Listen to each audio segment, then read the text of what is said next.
Slabbin. First loses the spot. Blabbin' about Slabbin. SSB cards we got. Chris and Jeff, the card collecting crew. Talking SSBs just for you.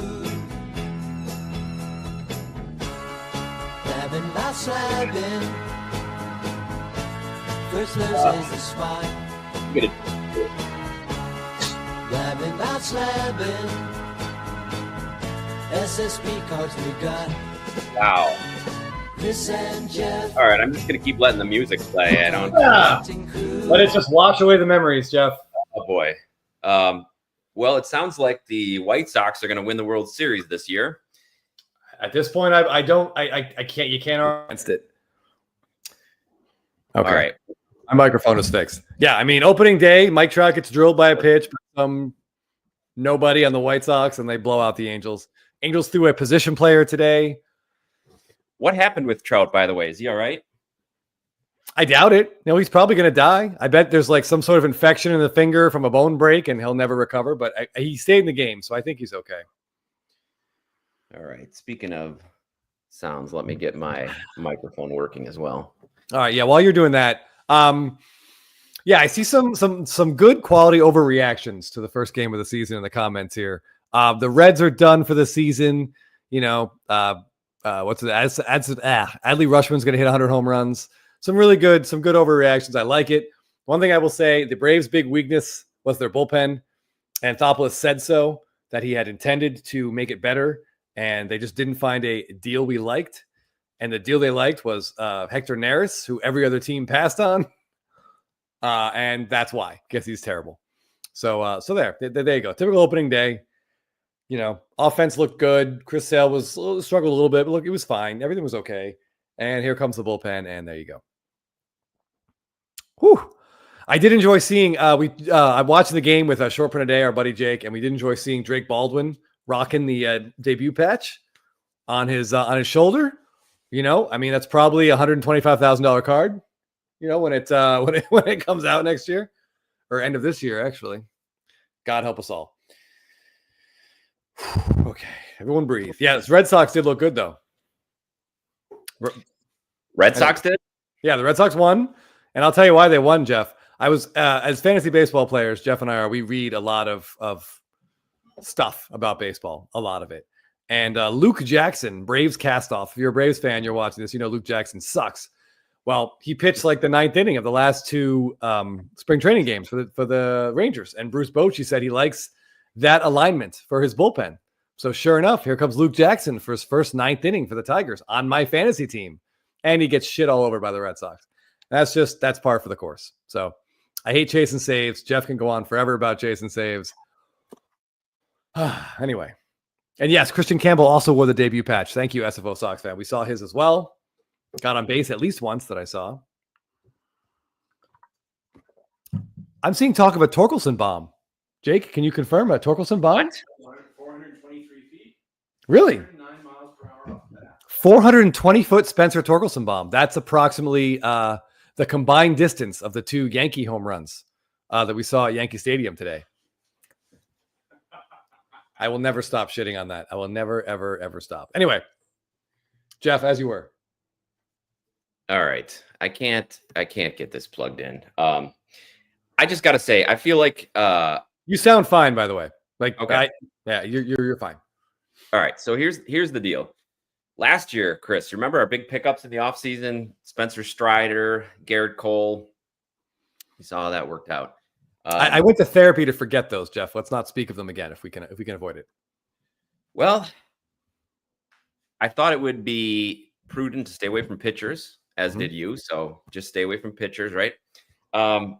But then the two players that I spent the most money on, and this offseason, Mookie Betts and Jackson Churio. So one almost died. So I don't know if the curse has moved from ruining a career to almost killing a man. And then Jackson Churio, coming off a great year, probably had the worst opening day of all time. I would say it's right up there.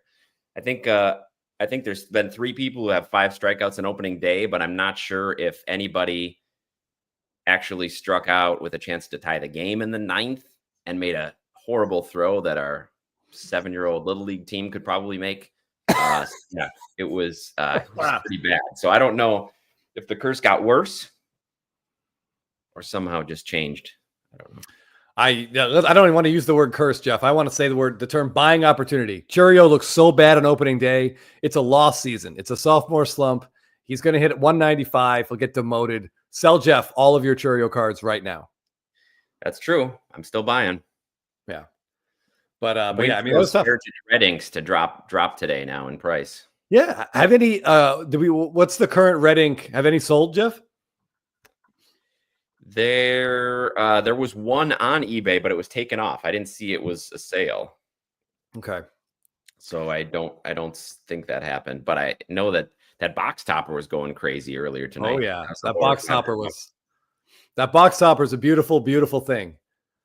And speaking of beautiful things, Jeff and I were thrilled to see this Mookie Betts Red Ink out there, that he's signing autos and Heritage again. It's kind of a cool image. You know, the red, at least they managed to have him sign in red ink, not on top of a part of his red jersey, which is good. Shouldn't be too difficult with the Dodgers. This card looked awesome. First one to pop up. Anyone, I don't know if you guys all saw, I know some of you, I'm sure probably did, but anyone want to guess what this card actually sold for on eBay? It sold this morning at 9:30 our time, 12:30 Eastern time. Well, SFO Sox fan already said it. I didn't even see that. There it is. Yeah. Yeah. Boy, yeah. Also threw in a. Yeah, $24.99. And that is not a typo.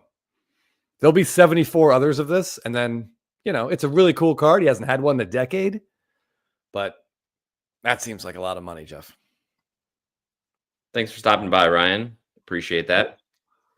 Oh, Steve Clifton chiming in here. Don't let Jake hear this, but Yankees won because of that wiffle ball depth right field. Yeah. Between that and the hop off third base, they seem to get a lot of home cooking. It is. It's an interesting feeling watching Jeff watch Devin Williams walk a tightrope against the Brewers instead of with the Brewers. Man, it was so close to seeing him implode. Yeah. I wish he would have. Yeah, Dave Dixon says more than his Heritage rookie auto, and I would say that I think that's an excellent question. His PSA 10 Heritage rookie auto, I think, went for like $3K. Does that sound about right? Yep. But the raw, this is probably more. The Red Ink is an outrageous rookie card. There's only 10 of those. So that's probably like a $20,000 card if it ever surfaces. But this is cool. First Red Ink auto as a Dodger. But is it $2,500 cool? I'm going to say no. I think this is one of those times, Jeff, where patience might be the wise move. Agreed. I think you can wait it out.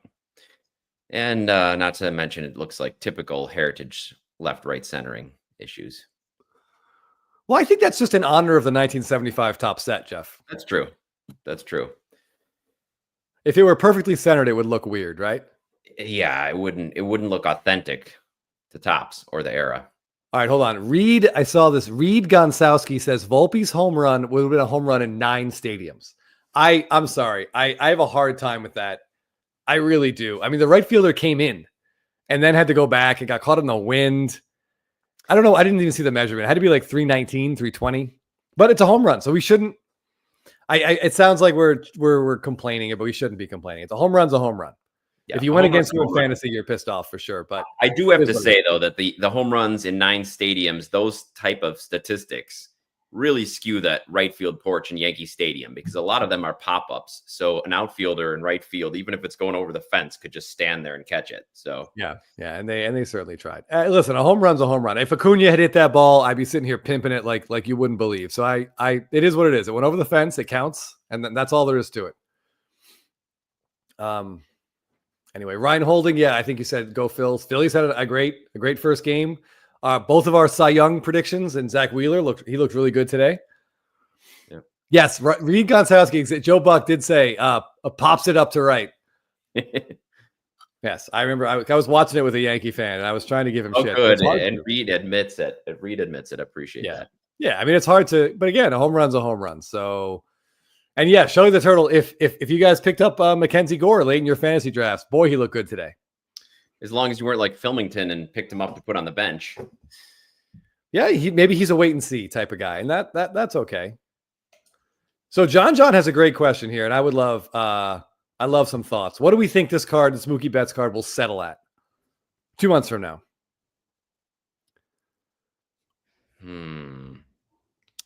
What will it settle at in 2 months? I think a lot of this product's going to be open. So I feel like a lot of them are going to come out. I'm thinking maybe it might be $1,000 card. I think that's about where it is. Yeah, I would say like somewhere around like $900 to $1,000. It's always going to be in demand. People are going to be excited about it for a while. But I wonder, Jeff, how much of this is going to get opened? Because at our local hobby shop today, this was running. Was it $195, Jeff? Well, and then you had tax, and you're up to $215. $215 American dollars for a Heritage hobby box, which is just unthinkable. It's ludicrous. It's utterly ludicrous. We did learn some stuff about Heritage today that I did not know. They expanded the Chrome checklist. So everyone in regular Heritage who didn't have a Chrome card has one in high number, and everyone on the high number checklist has a Chrome card. So there's a ton of Chromes in here. Jeff ended up going to the Burbank shop today, one of his bi-weekly stops, just to look around and tease himself. But our buddy Jake and I, we split a box to rip it. And how many Chromes were in there? 4? 5? 5. We got 5 Chrome cards. So it feels like, as you watch your $215 just burn and turn to ash before your very eyes, you get pauses of these Chrome cards that feel like, hey, I'm getting something for my money here. But when your Chrome refractor is someone like James Paxton, it's a quick, it's a return to earth very, very quickly. But it's a fun open, in terms of when you get Chromes in the pack, it's better. It's kind of like what Stadium Club did, Jeff. More Chrome cards. More Chrome cards. So it's harder to hit the guys you want, but it does make it feel like you're getting more hits. We know more changes are coming, Chris. We know that the numbering changes are on the way. Yes. We suspect that in 2025, Heritage Gold will be out of 50 like the other products. So this might be the last we see of the Gold to 5. I believe so. That's right. Yeah, I kind of thought they would do it all at once, but they're kind of easing their way into changing it. Well, it's still technically last year's set, so I understand that. And by the way, you say more hits. What you really mean are more hits right to the groin. Right, but that's what they changed and added all those Chromes this time. I thought they would do all that when they changed the numbering. I see what you're saying. Yeah.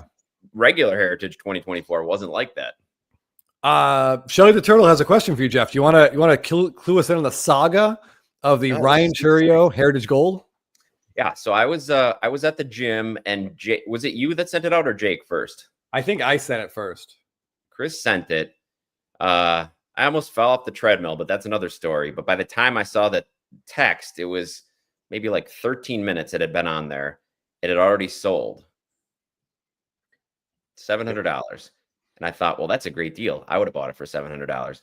Well, cut to yesterday, somebody in a Facebook group had posted it and posted a Churio Gold. I did not realize it was the same one, but it turns out it was the same one. And that guy was looking for opinions on what to do. And then he said he had posted it on eBay and somebody immediately bought it. But he meant to have a $700 starting bid instead of a $700 buy it now or best offer. So he explained that. I'm sure the person who did buy it was very happy to hear that. He explained that and then said it was no longer for sale. And as of today on that Facebook post, it is listed as being sold. So I'm not sure what's happened with that gold. We'll see it pop up somewhere. I'm sure it's going to be a lot of money. Yeah. I saw that $700 on eBay when I sent it to you, and I think it may have already been out of stock by the time I sent it, because I think he said on Facebook it was gone in minutes. Yeah, but there was some questions if he was going to do it or not sell it, grade it. Jay Skrilla, this seems like a good value. $129. Jake, is that what I think it is? I think we just got our first Dodger Stadium Shohei Ohtani home run of 2025. Well, according to M. Parsons, we did. M. Parsons all over it. Whew. How many? Anyone on base? No, I'm surprised. So Jake is watching it here, and our TV's on mute, but I'm shocked there wasn't a sound. But at 2 bombs, 3 games, I don't know. I don't know what we're watching. Thanks everybody for filling us in. Yep. And I don't know why I just didn't buy more Ohtani cards. I should have bought an Ohtani card for every. Never mind. Solo bomb, but Okay. still. Ohtani's 100% going to pitch this year. It's absolutely going to happen. It's what he wants to do, and what Ohtani wants, Ohtani gets. I mean, if he didn't, he might hit 70 home runs. Yeah. Yeah, the battery. The battery is on track. On a pace. Yep. Just like Scrabble, you got to keep the pace. Well, he did have a game without a home run in Japan, so this is 2 and 3 games, I believe. Good Lord. Anyone? I can't do the math off the top of my head, but it's a lot of home runs. But you know, it is what it is. It's early. It's early yet. Let's not get too excited. You know, everybody stay calm. Sorry. All right. I wanted to pull up. Hold on. He wants to, Blacksmith. He talks about how pitching is really his first love, or I don't know, that's what he says, but how can he like it more than hitting these bombs?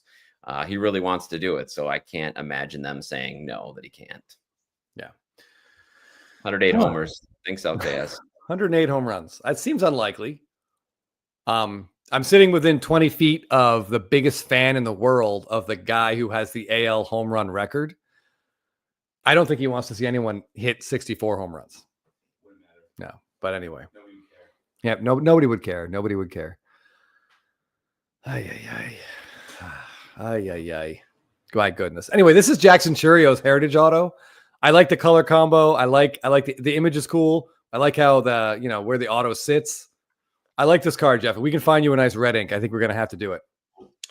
Yeah, there was briefly, as I mentioned, a red ink up on eBay. I didn't see it sell, so I think it got taken down before it could sell. But yeah, this would be a prime time to buy it after his 5 strikeouts. That's right. Prices should be down. There's this fine line. Someone posts something or on Facebook or eBay and it's cool and you want it. You never want to be like too eager. Yeah, you can't come on too strong. You know, it's a problem Jeff and I have in our private lives as well as our baseball card collecting lives.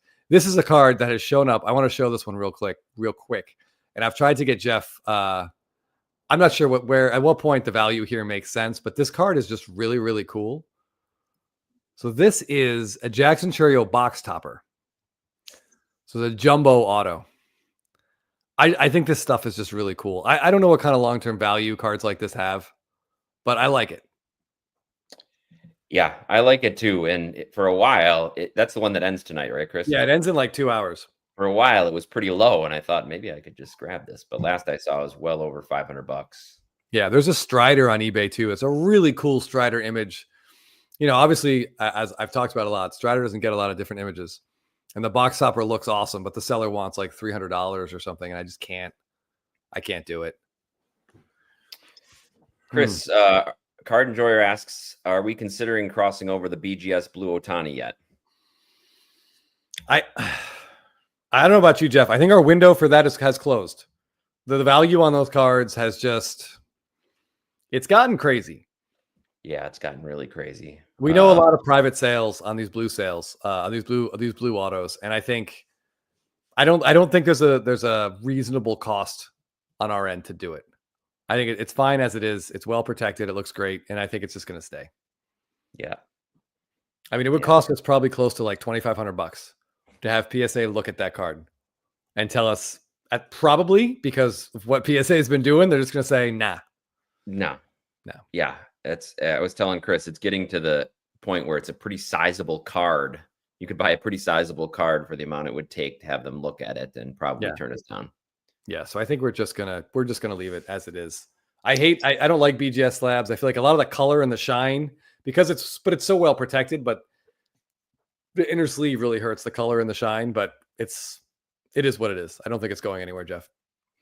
Jacob says we should crack it. It's just so hard to tell. Part of the thing with BGS is really hard to tell through the 2 layers of plastic exactly what any issues are. It's so easy to tell other people to crack their cards, right? Yeah. It takes a lot of cojones, Jacob, to do something like that. A lot of cojones. I would tell you, if we're going to do it, Jeff has a cracking station in the garage. I wouldn't be allowed in the house. I'm almost certainly out in the front yard waiting for him to be done, because the amount that I sweat, it would, like, the humidity in the room would become an issue. He wants chaos. Yes. Yeah. Jacob wants chaos. Holmes has an offer you can't refuse and wants you to make him an offer he can't refuse. He ripped a few Series 1 blasters and got 2 Freeman base. Let us know if you're interested. A stamp is looking pretty expensive right now. That's all I think that's about what Scott, we're very well aware that PSA will switch it over for you. It's just a very high price to pay, and they may not switch it for what we'd want them to switch it for. Yeah, there's no guarantee they're going to switch it. I also saw this card. I will say, I've enjoyed watching heritage stuff show up on eBay. At this price point, ripping it is something only an insane person would do, and I say that as someone who ripped a box today. Like, your odds of pulling something are absolutely astronomical, but some of this stuff is great. Like, this is a Robin Yount rookie. I thought when I first saw this, Jeff, I sent it to you, I thought it had to be some sort of like a printing mistake. Like, they switched the color combo. It's weird because the color combo on these typically is the vertical, or split in half horizontally.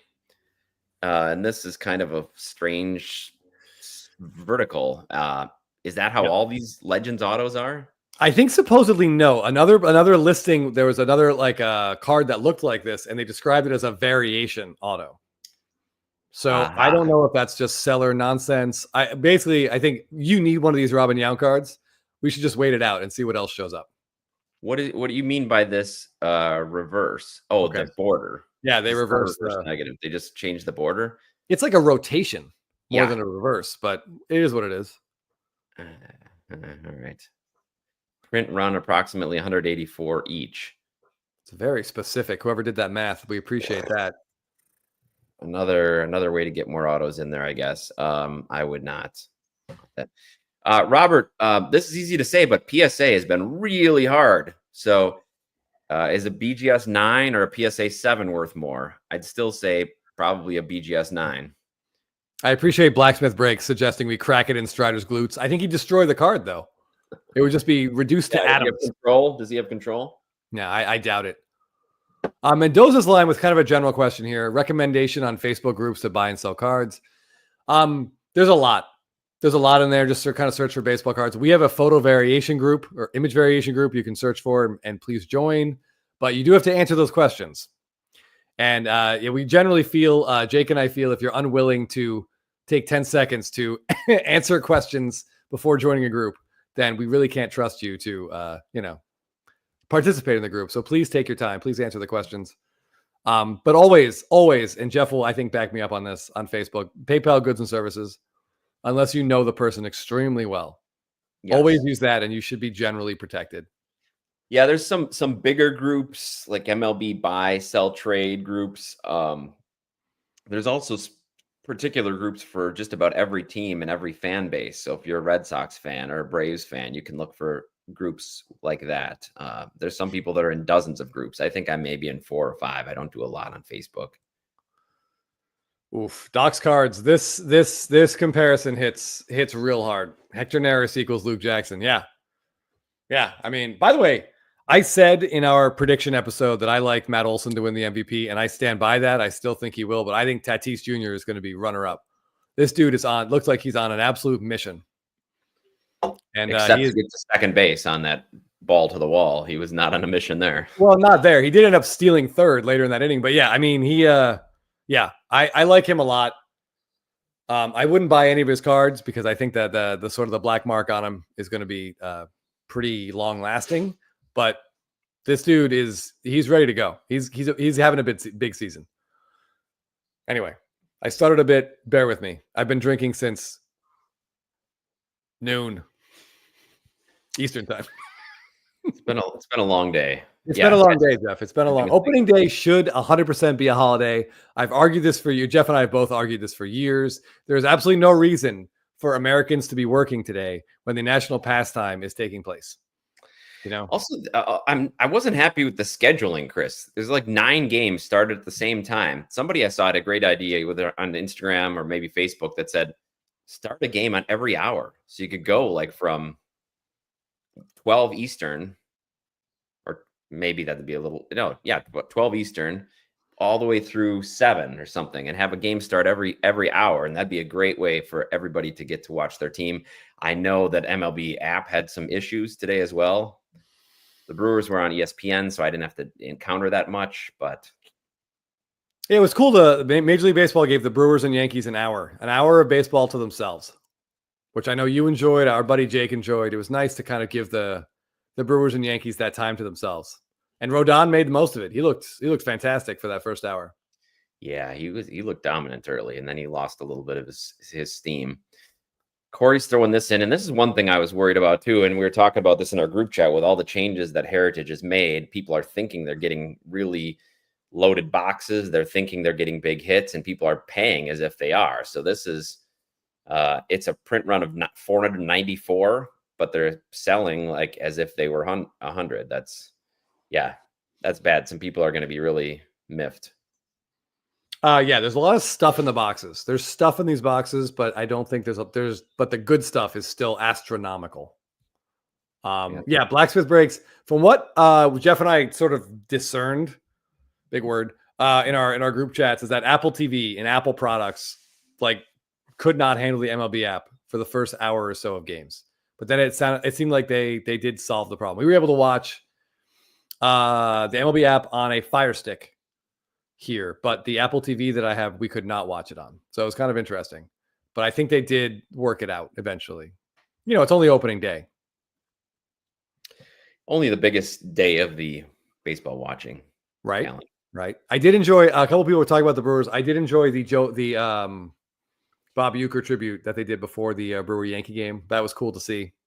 It was a great tribute. And they had, for anybody who didn't see it, they had Bill Schroeder on, who is a former Brewer catcher, and he's been the color man for the Brewers TV for the last 35 years. So it was nice to have him on and give that tribute to Ueck. I'm excited to see what happens when they get back to Milwaukee. They got a lot of things planned. John is 100% correct. Tatis has a 0 path to the Hall of Fame. And I wasn't saying his values were good. I did say don't buy his cards, but I think he's going to have a big. I'm not completely sold on the 0 path, because I think eventually the floodgates are going to open. We're going to see the best players of the steroid generation get in. And I think eventually enough time will pass that Tatis could have a path to get in. So I'm not completely sold on the no path. I wouldn't be buying his cards. I'm still stuck with a couple of his good cards. So if anybody wants them, let me know. But I think there's a chance down the line. All right. I'm going to throw the trivia link in there, as I mentioned on. Yeah, trivia. We got some big prizes for opening day for those of you who have braved opening day to join us. Homer? Oh, okay. Yeah, we've got 3 opening day blaster boxes to give away. These are courtesy of one of our very generous viewers was kind enough to donate these into our prize pile. So what better day to have opening day prizes than on opening day? Yeah, I feel like a Price is Right kind of showcase showgirl here, but that's okay. I don't have the legs for it, but all you got to do is finish in the top 3 and you get a box, Chris. Yes. Our top 3 trivia finishers will all get a box. So I assume Shelly the Turtle and 2 other people will get a box. Possibly M. Newbert usually does pretty well, but we tried to do some opening day themes in the trivia. So, sign up. Good luck to you. Adam makes a good point. Oh, box probably have some nice Kellenics sitting in there waiting for you. There's some really good image variation SSPs potentially in these boxes, not to assume that they're in here. By the way, there's 20 packs in this thing, right? Is it? I mean, Topps really packs the opening day boxes. You got good value. That's probably why they wanted to cancel it too. Yeah. Yeah. Here's some people in the comments are saying they didn't think it was Apple, but in the people that I spoke to, their Apple TVs is where they were having the problem. So maybe it wasn't nationwide Apple, but Apple was anecdotally. There could be an Acuna SSP, and one of the good ones too. He's doing like it's almost like he's dabbing, but I won't pretend to do that. But he's doing like an Al Bundy, if you will, and some dugout Pete. Is he wearing a poke high? We got matching cups tonight. I had to break out the Masters of the Universe. By the way, I also recently learned, Jeff and I were talking about this maybe last week. There is a live action Masters of the Universe He-Man movie, like literally being shot as we speak right now. It's a pretty big cast. I think we got Fisto in it. Fisto is in it, and we learned some fascinating details about my buddy Fisto here. Fisto's real first name is Malcolm. Never knew that. No, but we have a friend named Malcolm as well. And Fisto is being played by a giant Scandinavian man. So he's going to be absolutely terrifying. Yeah, and I think live up to his name. All right, hold on. I have to click this. Opening day was great for kids and for SSP hunters. Yep. Oh, yeah. Chris C is right. Donruss opening day in 1987 was a fantastic set. It's a really fun set to buy and just put into a binder because all the big stars that were in there. with Johnny Ray. Johnny That's Ray right. as playing the role of Barry Bonds. And if you're watching right now and you remember the name Johnny Ray, that will be the answer to a trivia question next week. Okay. So we're a professor. We're giving you guys the answer. Yeah. Scott M says he's not a fan of the Skeletor casting. I thought it was a joke when I first saw that Jared Leto was going to play him, but it's not. Like, I guess whenever there's a weirdo now, it used to be Gary Oldman, who is still by far. I love Gary Oldman and I'll take Gary Oldman in anything, but I guess now they just go to Jared Leto. Well, there is I think the facial structure similarity is what got the casting for that. Maybe they saw Dallas Buyers Club and were like, hey, this guy has the bone structure. We can see it very clearly. ATL Jeff Black asks, who's playing He-Man? It's like a random person. It's not anyone you've heard of. They cast a new guy. They should have just gotten the Jack Reacher guy to do it. He's already ripped enough. Like, he's big enough. Yeah. Give him the page boy haircut. Oh, Frank Langella reference from Scott M. I love that. Yeah, he did a great job as Skeletor back in the 80s with Dolph Lundgren. Dolph Lundgren played He-Man. Yeah. Hot Courtney up Rocky Cox. 4. Oh, yeah. Christopher Walken. I think at his age playing Skeletor in this movie might be a little much, but he could be Skeletor's dad. We'd watch it, though. I bet he'd kill it. He'd absolutely crush it as Skeletor. Like, no makeup, nothing. Just as he is. He'd just be moving slowly. Yeah, Timmy Two Hobbies. Yeah, the show is what it is. I think it definitely found a new audience in the early to mid 2000s than it initially had. But it's a weird show, and the movie's going to be super, super weird. Yeah, Orko. Yeah. BFG, thanks for joining us. Opening day posts on Instagram. Yes, there are a lot of really cool posts, cool stories. People are very pumped that it's back. Half the fans whose teams won are in good spirits, like Jake. Yes, our own short print a day was kind enough to share. He's around me right now, so I've got his Aaron Judge. This is a pretty badass card. Extremely legit. What's the pop on this, Jake? Pop 13. Yeah. That's pretty cool for a 2017 opening day. And God bless Aaron Judge for keeping his mouth shut on this one, right? And that's the trivia prize for today. Wow, great. Ooh. We are not officially giving that one away. Walken is great in Severance, absolutely. Oh, yeah. This is a good call from HL Jeff Black. The guy that played Pennywise would have been good Skeletor casting. That's one of the brothers, right? One of the Skarsgårds, yeah. One of the Skarsgårds. Yeah, I think he kind of, I don't know. I hate it. I played Nosferatu as well, or was it his brother? I don't think, did he play Nosferatu? I didn't see that one. I didn't either. I really enjoyed the June Squibb Oscars bit with her, and I think it was her and Scarlett Johansson, where they joked about how June Squibb was actually just being played by Bill Skarsgård. I thought that was really funny. I watched about 5 minutes of the Crow with him, and I just turned it off. Like that should not exist. Makes me sad. The Crow doesn't need to exist. Yeah. Oh, Walton Goggins all day, Jay Skrilla. Love that guy. Yeah. Ever since Justified, everything he's in, I'm even sitting through White Lotus just because of Walton Goggins. He was Nosferatu. All right, good call, Jeff. Yeah, he's great. He's great. Well, in everything, but he really stands out in this year's version of White Lotus. Oh, Cardboard Showcase has that Judge at a 9.5. Someday, Jeff, we're going to show a card on this show, and Cardboard Showcase will be like, I don't have that. I don't know when it's going to be, but the day will come. It will happen. Yeah. And if he doesn't have one, it'll only be because he just sold it, probably. Right. To get like a better version of it, like a lower number parallel. So John does not enjoy season 3. I only watched it for 2 reasons: Walton Goggins, and because Jeff told me that Sam Rockwell shows up. And Sam Rockwell is like one of my wife and my like top 10 actors of all time. So if he's in something, so I'm sitting there waiting. I'm 4 episodes in and not enjoying it. I got an angry text from Chris. When does he show up? I'm like, you just gotta wait. You just gotta wait. Episode 5. But his wife is in the series. Yep. So evidently he was hanging out shooting while she was shooting in Thailand, and they probably thought wisely, let's get him on and have the craziest monologue in the history of television. Let's do it. Yeah. We have this insane monologue. Who can we get to do it? Well, Sam Rockwell's nearby. Done and done. Yeah. SFOSI, it's an absolute meme generator. In fact, Jeff, with SSP Thursday coming up a mere week from now, we should try to work some White Lotus memes into our SSP Thursday promotions. Okay, I like that. By which I mean M. Parsons, start working on those memes, because I can't make. I don't know how to do it. Yeah. ATL Jeff Black. Yes, Back to the Future is not getting a reboot. Love that movie. Love Bob Gale. I got to see him once when my wife was in grad school. She took a screenwriting class with what's his name? Jack, the guy that wrote Top Gun.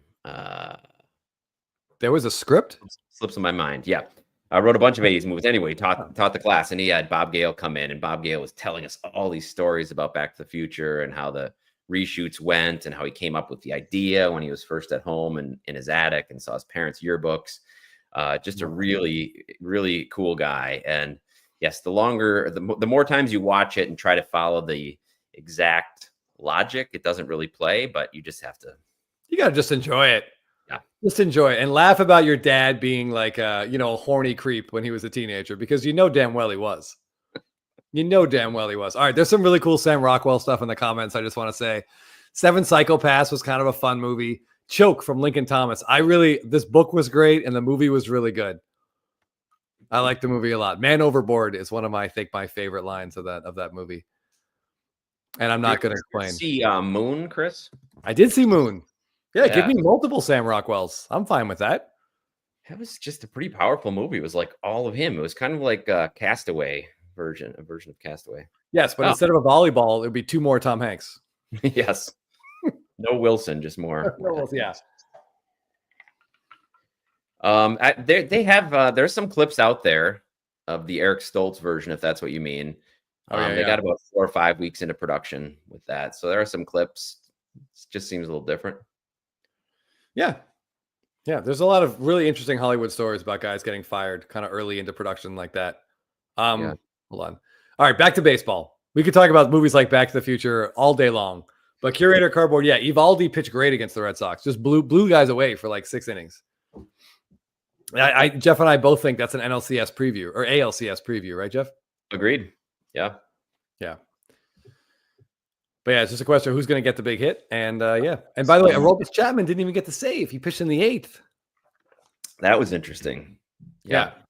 The waiver wire in a lot of fantasy leagues was burning up with Slayton ads. Slayton, Slaten. Yeah. Okay. Indeed. Right. So should we talk about? I have a couple Instagram accounts I just want to talk about real quick. Let's get that. If you can throw that link back in there. Yeah. Let's get the trivia link in there. Signed in. Big prize tonight. It's not a Mama Breaks type prize, but let's face it, we're not a Mama Breaks type channel. We don't have the power behind us. We don't. This is a great title, Blabbin about box office. Yeah, maybe when we get extra time, we can start that, Chris. Rushman with 2 homers. What about Cedric Mullins with 2 homers? Right? Cedric Mullins, one of the worst middle of the order hitters in all of baseball, somehow cracks 2 homers on opening day. Yeah, Ali Rushman looked great. I mean, we can always get overexcited about opening day. I was just really excited. Jake and I were going nuts when we saw Tyler O'Neill homered again. 6th time. 6th consecutive time on opening day. I mean, he barely had a team this year. Yeah. How many different teams has he been on for those 6? Ooh, good question. He's at, I don't know. That's a great question. At least 4, probably 3 or 4. But if you're in a fantasy league and he goes undrafted and it's daily and whatever, you can just add him and start him on opening day. 100% he belongs in your lineup. Yeah. Put him in there and then just go ahead and and drop him. Torkelson with 4 walks. 4 walks and a home run. Is it possible The Tigers more or less give up on him. They give his position away to Cole Keith. They make him a DH, and he just goes bananas. Is it possible? It's not impossible. No, it's not impossible because he had that pedigree coming out. He was supposed to be so good, and he just never lived up to it. Yeah, I mean, he even hit in the minors. His first year in the minors, he did exactly what you would want your 1-1 pick to do, and then all of a sudden he couldn't hit. Oh, Morris Smith, yes, he doesn't like your Cedric Mullins slander, but I remember this well because he was a 30-30 guy, and then I kept him, and he was terrible the next year, and he's been progressively more and more terrible since then. So it's nice to see him rewarding anybody who still believed in him. Yeah, 2021 was a long time ago, right? 4 years ago. Yeah, Cam Smith got a hit. Love it. Yes, one of the best videos on Instagram all week was Cam Smith getting the official. He made the roster, and they called his mom and dad in. That was really cool to watch. Yep. Okay. All right, we're gonna jump. Manzardo had a home run, a triple, and a double, single short of the cycle, huh? Wow. Well, that's a guy one of us should have picked up for fantasy, right, Jeff? Didn't though. Yeah. All right, we can't talk about opening day on opening day. Love without this. SFO Sox fan posting some unopened opening day wax. Yeah, very, very cool collection. Really cool to see together. I love all they have all the red, white, and blue bunting on. So there's like a theme throughout all the blasters. Love that. That's very cool. And what did he say, Chris, in the description? Is this all of them, or is this just all of them that hold SSPs? I'm not a big reader. Yeah. I'll be honest, and I apologize as SFO Sox fan. I did not read all these words. I just saw the picture and I was like, ooh, fun. Yeah. It's whatever it is. It's great. Yeah. Freddie 0 for 4 today. ATL Jeff Black. Reagan's blacksmith breaks. Reagan's didn't get blown up. 5 innings, 3 runs. You know, he didn't look great in spring training. I was working on some stuff, but he'll be all right. Okay. SFO Sox fan, thanks for chiming in. At 2013, first year with the SSP. So it's 2013 through 2022. Rest in peace. Nice. Yes. Very cool to see unopened collections like this, because I can't have this stuff around the house, which I've said before. So speaking of opening day, though, Jeff, I wanted to get right to 661 Collectibles, who posted these 2 Max Muncy cards that are just fantastic. And you rarely do we say a Max Muncy card is cool. Yeah, I can't quite tell because it's pretty far away, but I'm guessing there's some sort of quote on there about hitting into the water. Yes, this is the opening day Max Muncy SP probably SSSP. Go get it out of the ocean is on his t-shirt after he homered off Bumgarner in San Francisco, and Bumgarner didn't take kindly to Muncy enjoying his shot. So he's got not only the SSP here in the PSA 10, he's got the auto too. He's got the sticker auto as well. So very impressive from 661 Collectibles here. Yeah, very cool. Yeah, really cool. In the auto. Yeah, Max Muncy to me has 2 cool cards. This one and that Stadium Club in 2019, which is a shot of him with the walk-off hitting the World Series against the Red Sox, and there's autos of that. I think that's really cool. If you're a Dodger fan, those 2 cards are kind of must-haves. Max. Yeah, very, very cool. Okay. This card comes from AP5 Collector. It's an Albert Pujols, go figure, from one of our favorite sets of all time. 2011 Finest. That centering looks pretty great for 2011 Finest. Yep. Nice. Yeah, that beautiful red with the color match, just fantastic. In a PSA 10, really hard to do for that Finest set. Get the back of his jersey, which I love. Yeah. Yeah. Card. Floyd Fan Tennessee writes, Mackenzie Gore had a great start, ruined by his team. That's going to be on Mackenzie Gore's tombstone. If he dies in the next 3 years, it's going to be a lot of this, but hopefully he can power through it. The Nationals are on the rise. Yeah, a lot of young talent there, but there's going to be some growing pains. For sure. I'm excited to see what James Wood's going to do this year. The actor and, of course, the baseball player. Oh, at least one of them. At least one of them, right? All right. Last Instagram shout out. This one's pretty quick. Comes from our buddy Thick Boy Sports. Yeah, he was here earlier. Yeah, I love seeing stuff like this. Here's every Freddie Freeman Topps Gold card. Yeah. The grades on this stuff like this doesn't matter.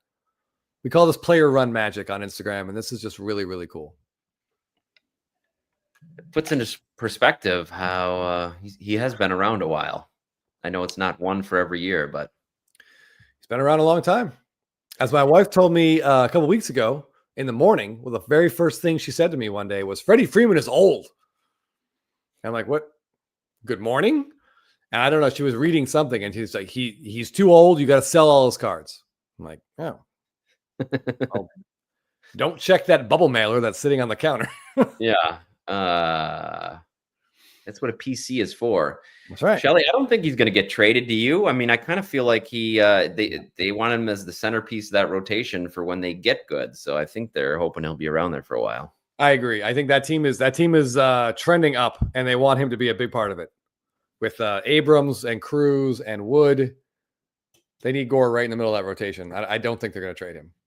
Alcantara, on the other hand, as Dan Plesac memorably said on the MLB Network today, for me, I expect Alcantara to possibly be dealt. Really going out on a limb, as he always does. Mm-hmm. God, I hate that man. Anyway. Blacksmith's throwing out maybe if they could get veneers for his knees and elbows and hands. Hey, we're not far away from that stuff. Yeah. All right. Yeah, I read John's comment here a couple of times. Am I misreading this, Jeff? I'm going to be so upset if they allow Freddie to do a farewell year in ATL. Who's the they? And does he mean if they don't allow? Because of course that's going to happen. It's got to happen. Who's the they if they allow? Like Freddie's parents? I don't know. No, you can't go home. You cannot go home. Yeah, I don't. I'm not sure. I don't know. I feel like there's a word missing there. I think everyone gets happy when they see a guy return to his original team for a farewell tour. Oh, okay, it's gonna happen. Just settle in. It's probably gonna happen. Los Bravos cosigns my Plesac hate. Thank you. He finally. It used to be the hair dye that drove me up the damn wall. Because you could see the black paint like on the collar of his jacket and his shirt. And I'm like, what are you doing, dude? You're 50.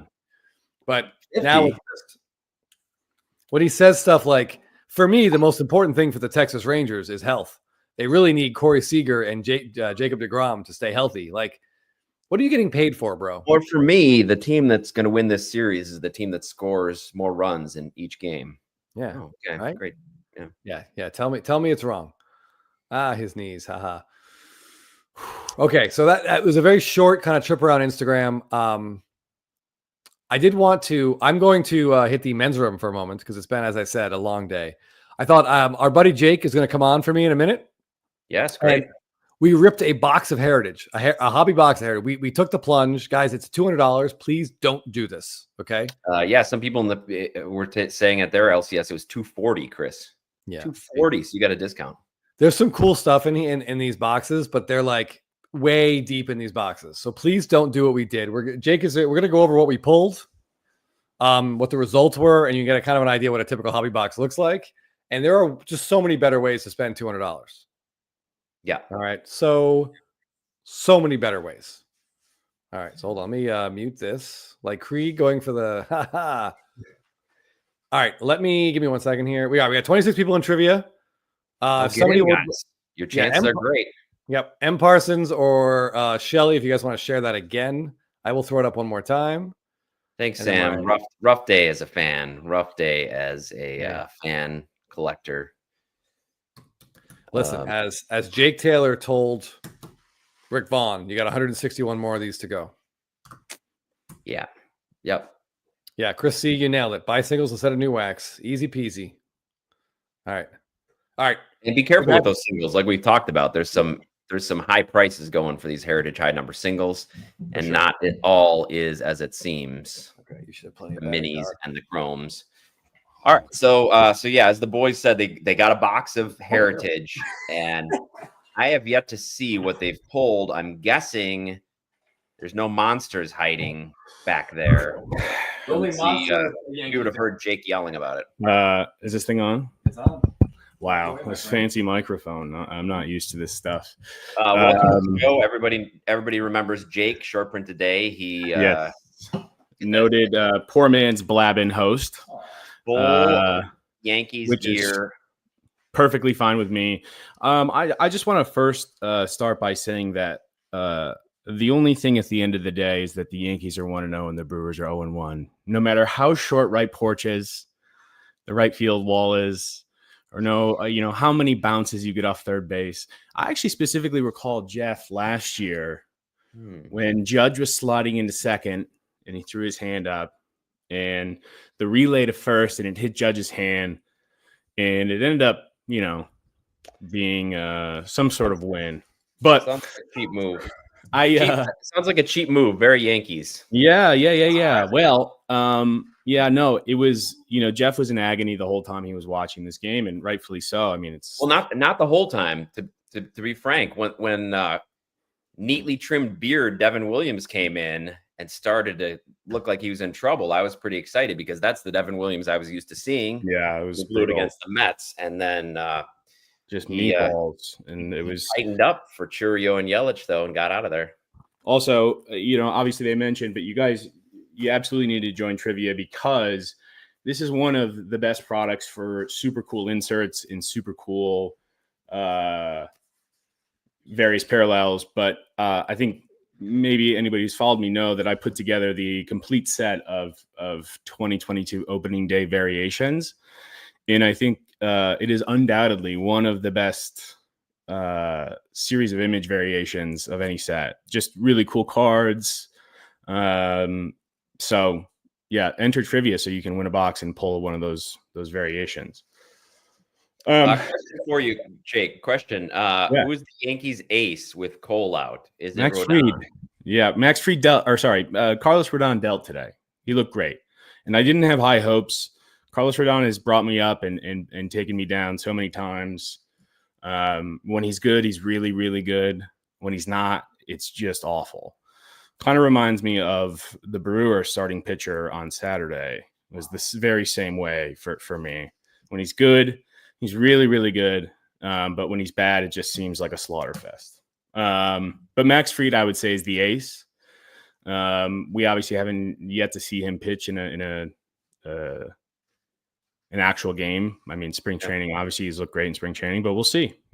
Could be Carlos Rodon. Who knows?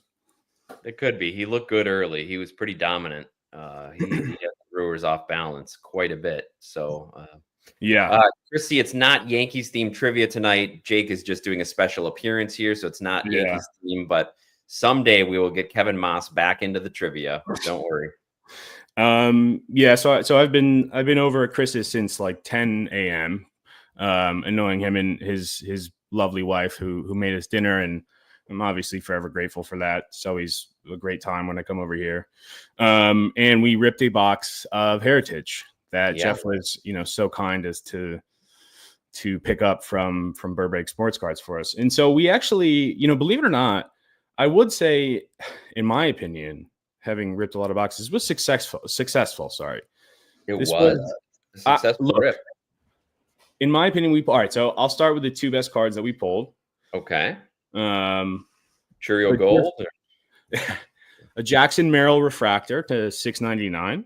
Okay. So it's his rookie, right? Yeah. Yeah. Well, so Chris also mentioned this, that there seems to be no refractor shine. It's a chrome numbered to $6.99. I'm not really sure because historically Heritage, it was $9.99 for the base chromes.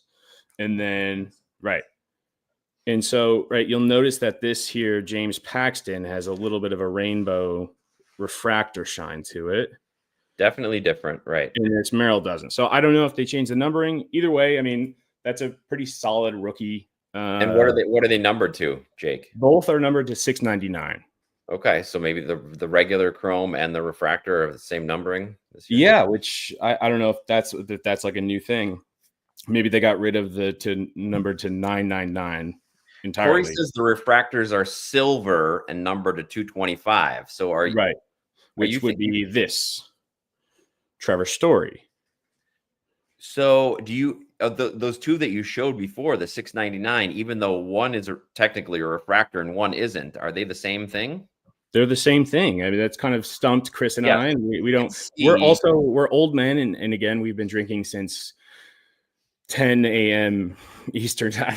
I don't know. Not that we're not that much of degenerates, but So we can't really figure out why this one is. Yeah, if anybody's opened this stuff yet, because you're right, one is a refractor and one's not, but it's Right. not the silver refractor out of 225. Interesting. Either way, I mean, this is kind of the product hit right here. I mean, the player, obviously, aside from Skeens and Jackson Holiday and what have you. And then we also pulled. You guys got a buyer. Tedo wants to know how much for the Merrill. It is $699.99. And that's a deal for you, my friend.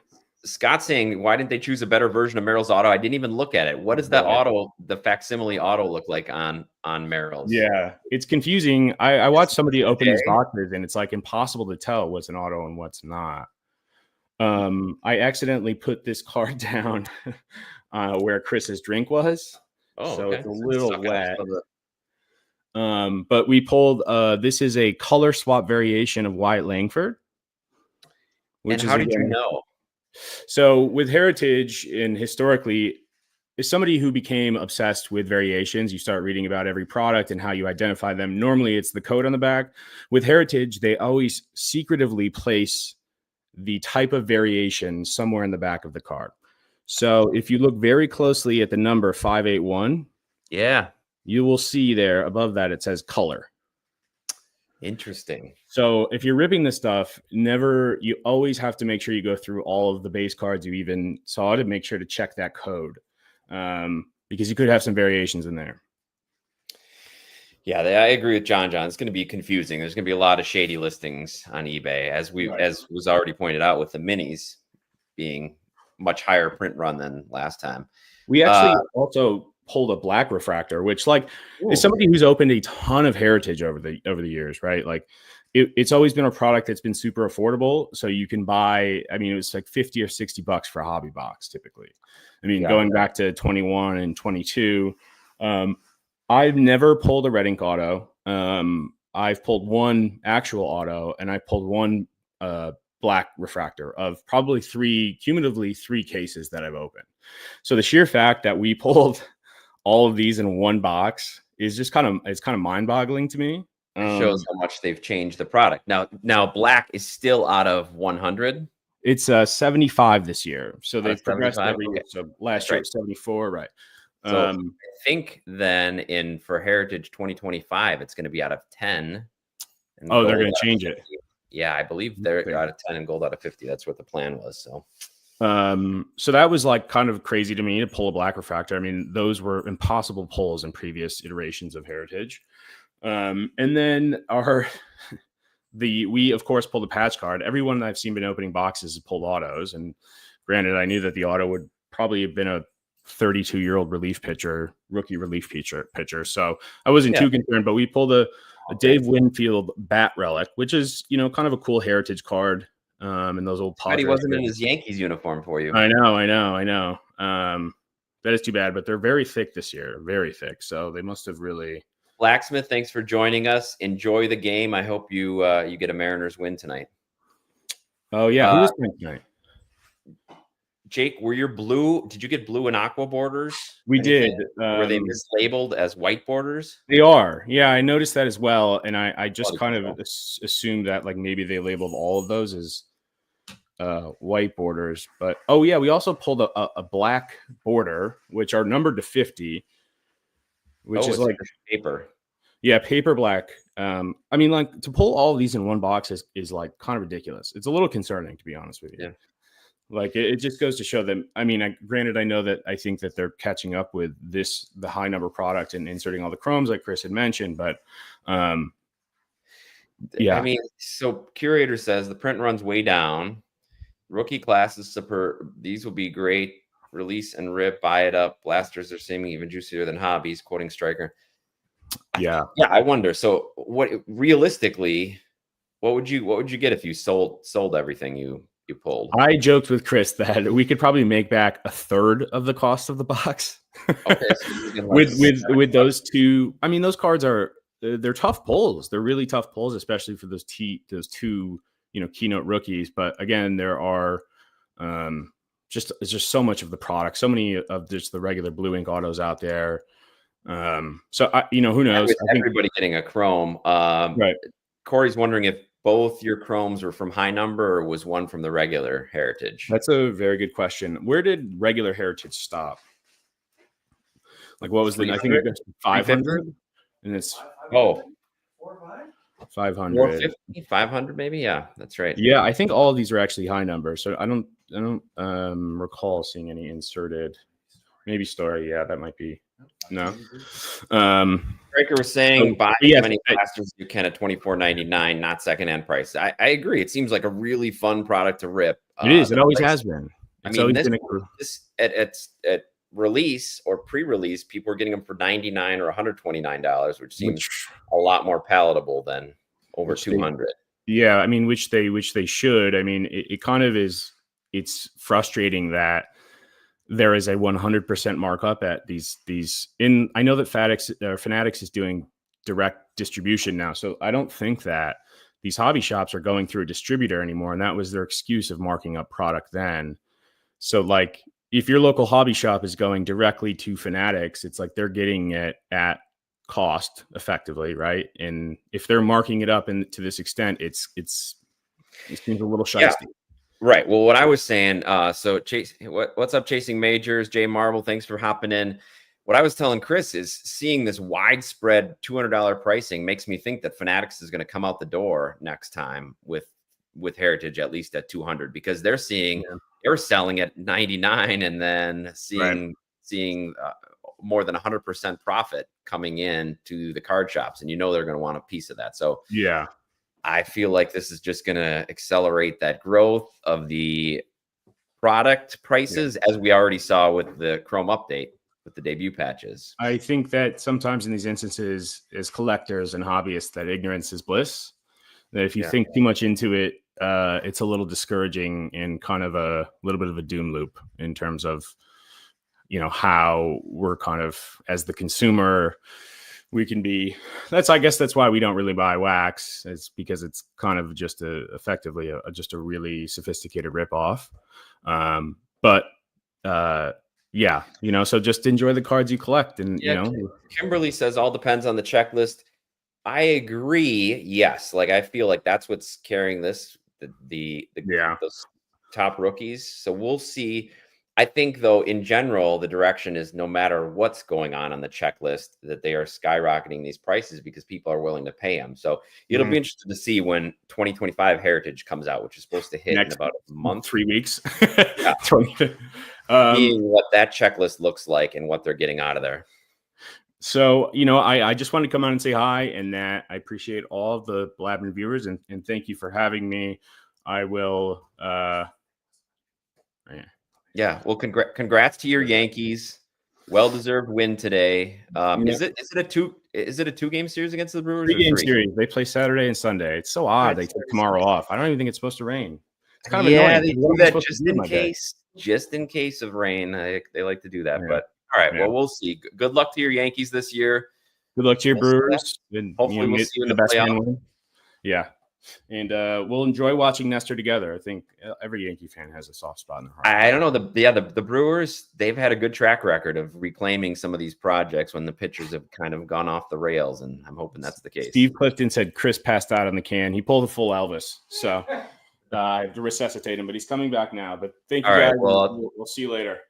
Send M. Parsons in to fill in for you then. Yeah, right.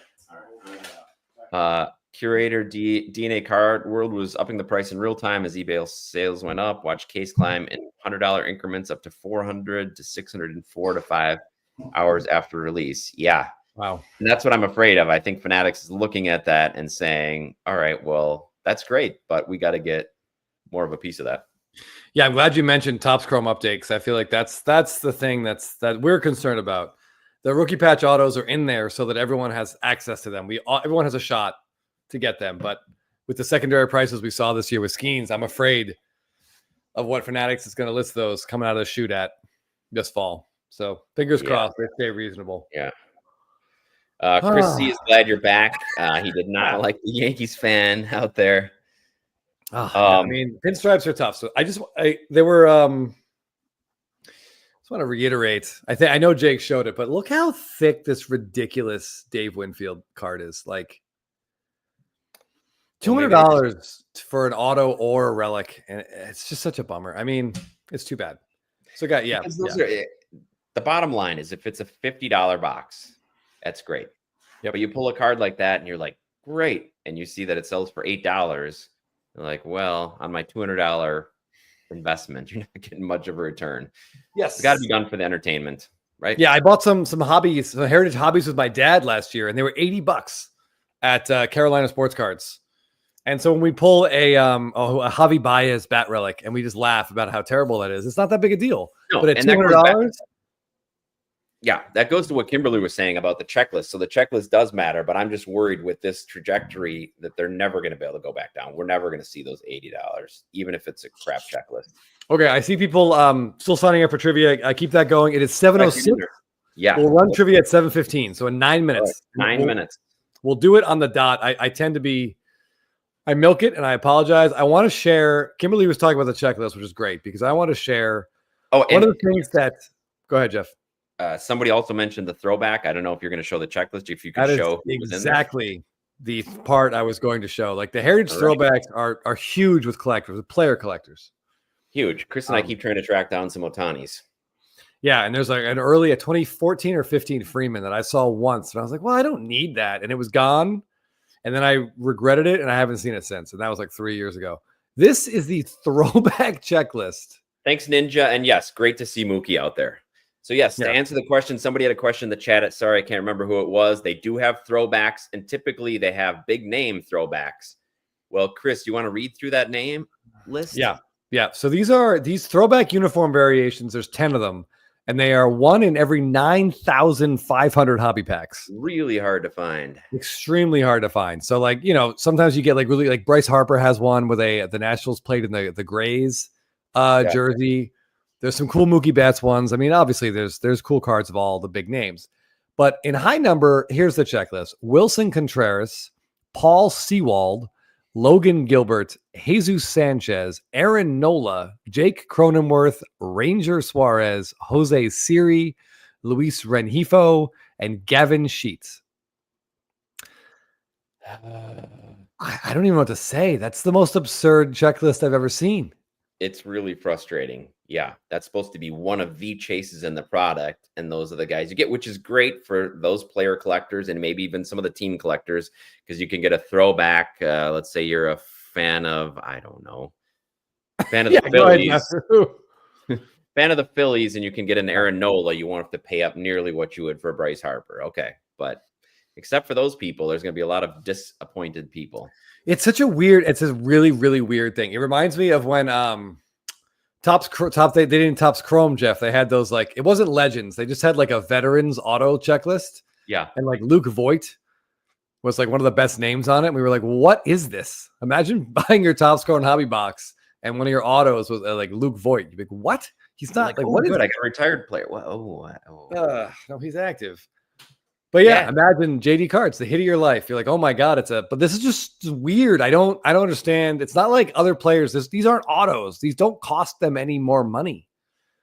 It's just very strange. It's almost like I feel like it's a joke. Like they released this like as a prank, and it's different players on each team, but I got nothing. I don't know. I just don't know. A reliever got a throwback over Ohtani. Yeah. Void plays in Mexico. Maybe you get a Mexican jersey on him. And not one rookie, because this would be a great card to have of a few of those. Like, can you imagine Merrill in the throwback or the City Connect? Yeah, I mean, it just doesn't make any sense. It's a weird opportunity to put Paul Skeens in a throwback Pirates jersey, and instead, we have Ranger Suarez. So it's this very strange choice. This sounds like something you're gonna have to look into after the show, Chris. Some guys just had like every Bryce Harper image variation Stadium Club card up for auction on eBay. Well, since that one Stadium Club with the Phillies behind him just sold on my slabs for $1,100, Jeff, I'm really not. I don't think we're in the market for a lot, any sort of bulk purchase of Bryce Harper Stadium Clubs right now. Hey, Chris, remember when we used to do that series where we'd get the price of a hobby box and then say, what would we rather have? We should do that again. Bring that back for this. Scott M throws an idea out here. I'm about to get a Tony Gwynn Topps rookie PSA 9 for under $180, cheaper than an HHN box. Easy buy all day. I see Chris C saying we need a Jeff Francoeur throwback for me. I'd love that, but he's not active anymore. So that's like, What? Well, have retired player throwbacks. Have 10 of those. That'd be great. Ted are Sims. they even throwbacks though? If it's the jerseys they were just regularly wearing. Professor, just a lot of ranting and raving about our teams, but I'm glad that you pre-ordered your case early. If you don't mind telling us what you paid per box, it'd be great to hear, because the box that Chris and Jake just opened after tax was $215, which seems like a lot for a hobby box. So if you were able to get it early. Yeah, there was a lot of consternation coming from the missus when Jeff agreed to go pick up that box. There was a lot of eye rolling and what are you doing? Why are you buying this? I'm like, it'll be fun. And just random side thing, the packs were really hard to open. That sounds weird. Maybe that's a result of but 5 hours of drinking. No, like that's fair. That's a fair assumption. But I mean, I'm like, the dexterity. I'm like chewing on the pack. Like they were hard to rip. My wife actually had scissors to cut open like the 2 packs we let her rip. And then she was like, she pulled the Trevor story and was apologizing. Like it would be something different if someone else opened it. Thank you, Professor. $110 a box. Totally reasonable. You guys could have gotten 2 boxes for that. Chasing Majors, $215 for what? Not Heritage? Yes, Heritage. And Chasing Majors, you weren't here earlier, but at least 3 people in the chat said their LCS was between $225 and $240. Yeah. Brutal. Absolutely brutal. Yeah, I mean, I think I packs are tough. Sounds like a consensus. Yeah, luckily it was totally worth it. Yeah, I mean, I feel like we, as hobbyists, we have to, and again, we did the opposite of this. We have to just walk away from this. Like you have to if we leave it on the shelves for a month or so, the price will come down. But that's, as Kimberly talked about, the checklist, you get a few good rookies and then that chase happens. Yeah, you feel like it's good. All right. Trivia running in 2 minutes. I got 52 players for 2 minutes. Get in 3 hobby box. I mean, 3 blasters. By the way, and again, these blasters have 20 packs in them. You get a decent shot at something interesting. 2022. The big rookie in there was, of course, well, don't worry about that. Mostly you're looking for like image variations. There's a pretty good checklist of those. There are even some really rare sticker autos. Who knows what you get? But you're gonna get something for free. But you got to know some questions, and these are a little tricky. And also, it pays to have followed current events. All right, current events. That's your tip. Yep. I don't believe these are CAT scanned, Chris. Did you get your CAT scan out? I did not CT scan these. No, I did not. I don't know. I mean, I think Ohtani with the catcher's gear is probably the single most valuable card you could pull. That's like an SSP that's in here. Wink. Maybe think about that. But I didn't CT scan them. So we'll see. I don't have a CT scanner. If I did, my knees would feel so much better, Jeff, or at least I'd know why my elbow hurts all the time. BFG 7 numbered chrome. If you want, I'm sure Chris would rip it. We'd love to see what you get. Yeah, we'll let the winners decide. Yeah. Professor Doug. Professor had 7 numbered chrome cards and a white border Wyatt Langford, which seems like a reasonable box, especially at that $110 price point. Oh, don't make me feel bad about the price point. That does feel like a better price point, right? Oh my goodness. Did I wear a Karnak hat and hold it to my head, peeps? I did not. If I had any sort of ability to guess what's in a pack, trust me, our luck would be a lot better. All right, Jeff, it's 7:15. Let's go. All right, roll this out. Everybody in there. All right, hold on. Jay Skrill, it sounds like you had a hot box of some sort. 14 chrome numbered variations plus an auto in one box and 15 plus an auto in the second box. Oh my God, who are these autos? Now I need to know. I gotta know, Jay Skrill, who your autos were. All right, hit that link. We're at over 60 people ready for trivia. So I'm blah. Yes. We're ready to go. No guarantees that your cards won't arrive with sweat from Chris if you do have them open them. Best case scenario.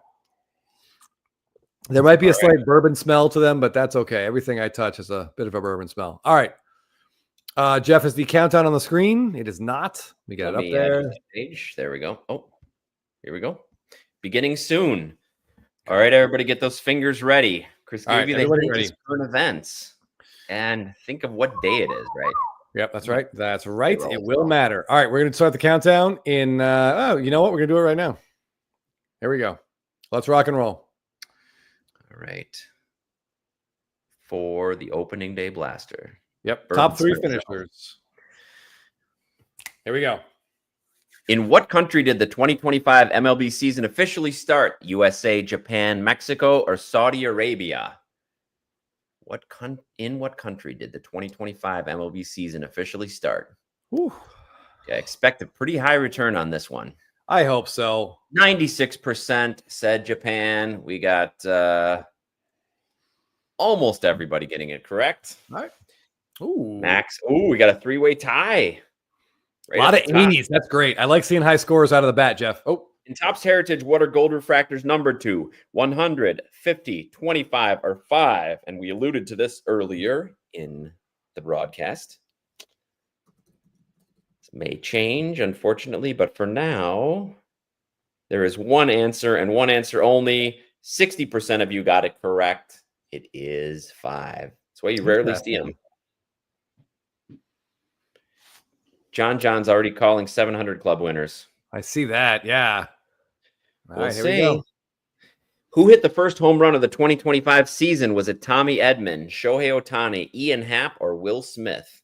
Who hit the first home run of the 2025 season? And by the way, I have him on a fantasy team. He might end up being a steal of every draft. 51% of you got it correct. Tommy Edman hit the first home run of the season. I kind of thought it'd be more of a steal when we thought Betts would be out too, but he's still agreed. Okay. Three guys still at the top. Colorado up there. What 2017 set is this Aaron Judge rookie from? Topps opening day, Topps Chrome, or Stadium Club? This looks really familiar. I'm trying to remember where I saw this recently. It's like I showed it 25 minutes ago or something, Jeff. Oh, I don't know. That's it. Let's see how many people were listening. Quite a few of you were listening. Good. And some of you went with the default Stadium Club. 66% said Topps opening day, which is correct. Colorado in the lead. Santo Maximum Freed Cards. What 2019 set is this Acuna card from? Topps Series 2, Topps opening day, Topps holiday, or Topps Stadium Club. Little clue on there, Chris. I see a little clue. You know, I left a couple clues on this one. You know, I try to be generous. I've shown this exact card on the show before. Okay. 36 people said Topps opening day, and they are correct. All right, Colorado, Maximum Freed Cards. Megan P. on the leaderboard. Whoa! All right, what set is this 2022 Ohtani from? Topps Chrome Update, Topps opening day, or Stadium Club? I'm not going to lie, Jeff. I'm pulling for M. Parsons here just to save on the shipping. That's a good point. Can she get all 3 places? Yeah, okay. Topps opening day. 38 people said Topps opening day, which Chris just referenced this card. Maybe you could pull it. It could be. It could be in one of these boxes. Megan P. dropped to 12, sadly. Oh, damn it. All right. Who is the only player to win 4 consecutive MVP awards? Was it Mickey Mantle, Barry Bonds, Babe Ruth, or Walter the Big Train Johnson? In hindsight, Jeff, I should have gone all. I should have been more alliterative on this one. It all should have been like Stan Lee. Good. I like to see baseball historians here. 74% knew Barry Bonds. Great. Yep. 4 straight. Excellent. I don't believe they even had MVPs when Babe Ruth played, or he might have won about 8 straight. Where will the Rays play their home games in 2025? Tropicana Field, Sacramento, Steinbrenner Field in Tampa, or New York City?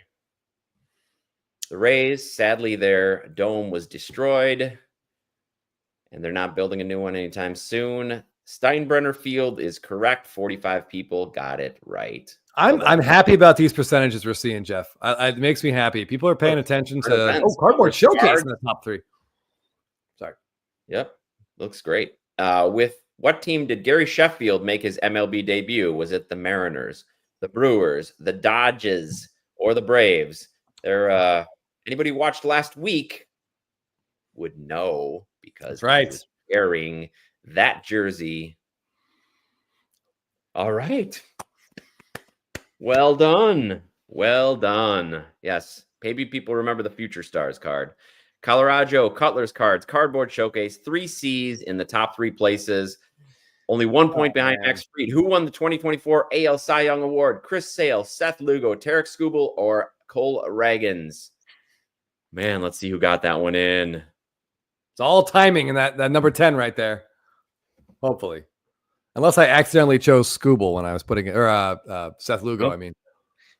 50 people got Skubal right. Let's see who did it. Let's look at these final standings. The winning players, the blaster winning players are in third place, Cutler's Cards, 785. High score, as John predicted. Very high. Cardboard Showcase in the second with 790. 817 with Colorado. Wow. All right. Incredible. Very well done. Sad to see Megan P fall off that leaderboard. That was exciting to see her in the top 3. He disappeared real fast, Jeff. It was yeah. Misread the AL. Ooh. Yeah, I put Sale in there as kind of I was a bit of a jerk, I have to say. Yeah, congrats everybody. By the way, Jeff, you got a really nice shout out in the comments. We should put up in a second, but congratulations, Colorado. So this is what you get to choose. Okay. All right. I am holding 3 blasters.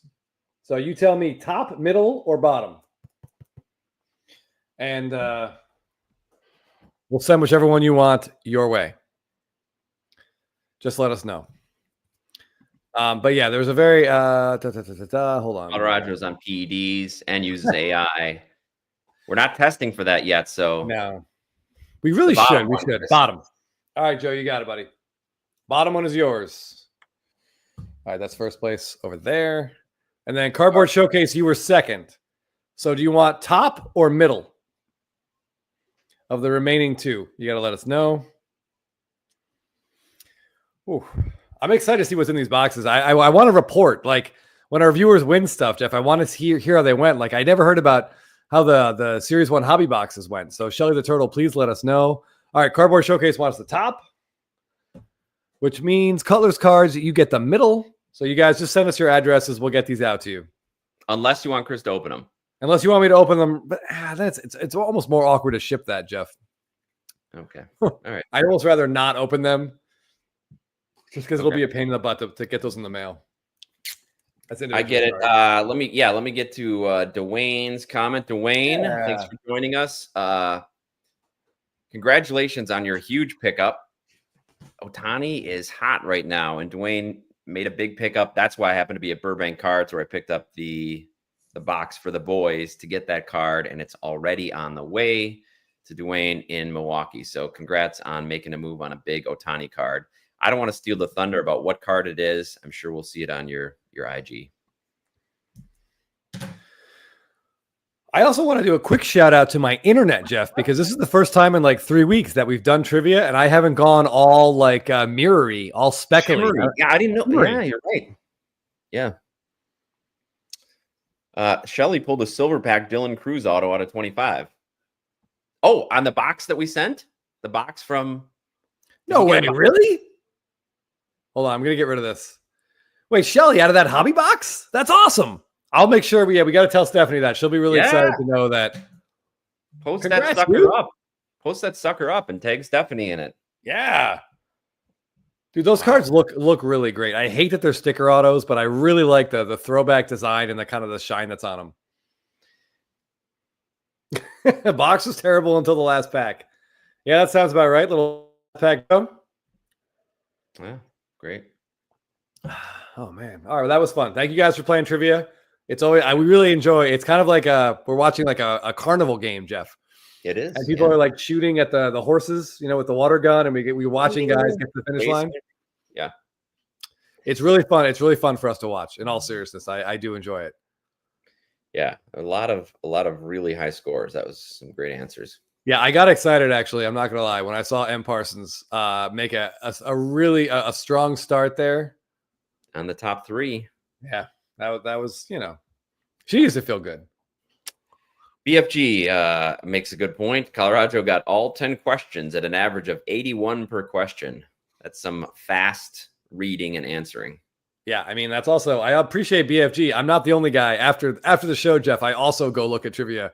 I'm in the stats and kind of seeing like how many people get each question right, what's the fastest response time, et cetera, Yeah. et cetera. It's interesting. It's fun to look through.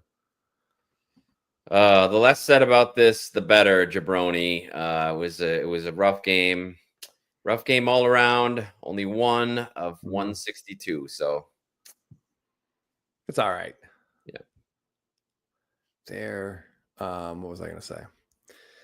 Yeah, I just want to just kind of run down some other kind of fun stuff that we saw on on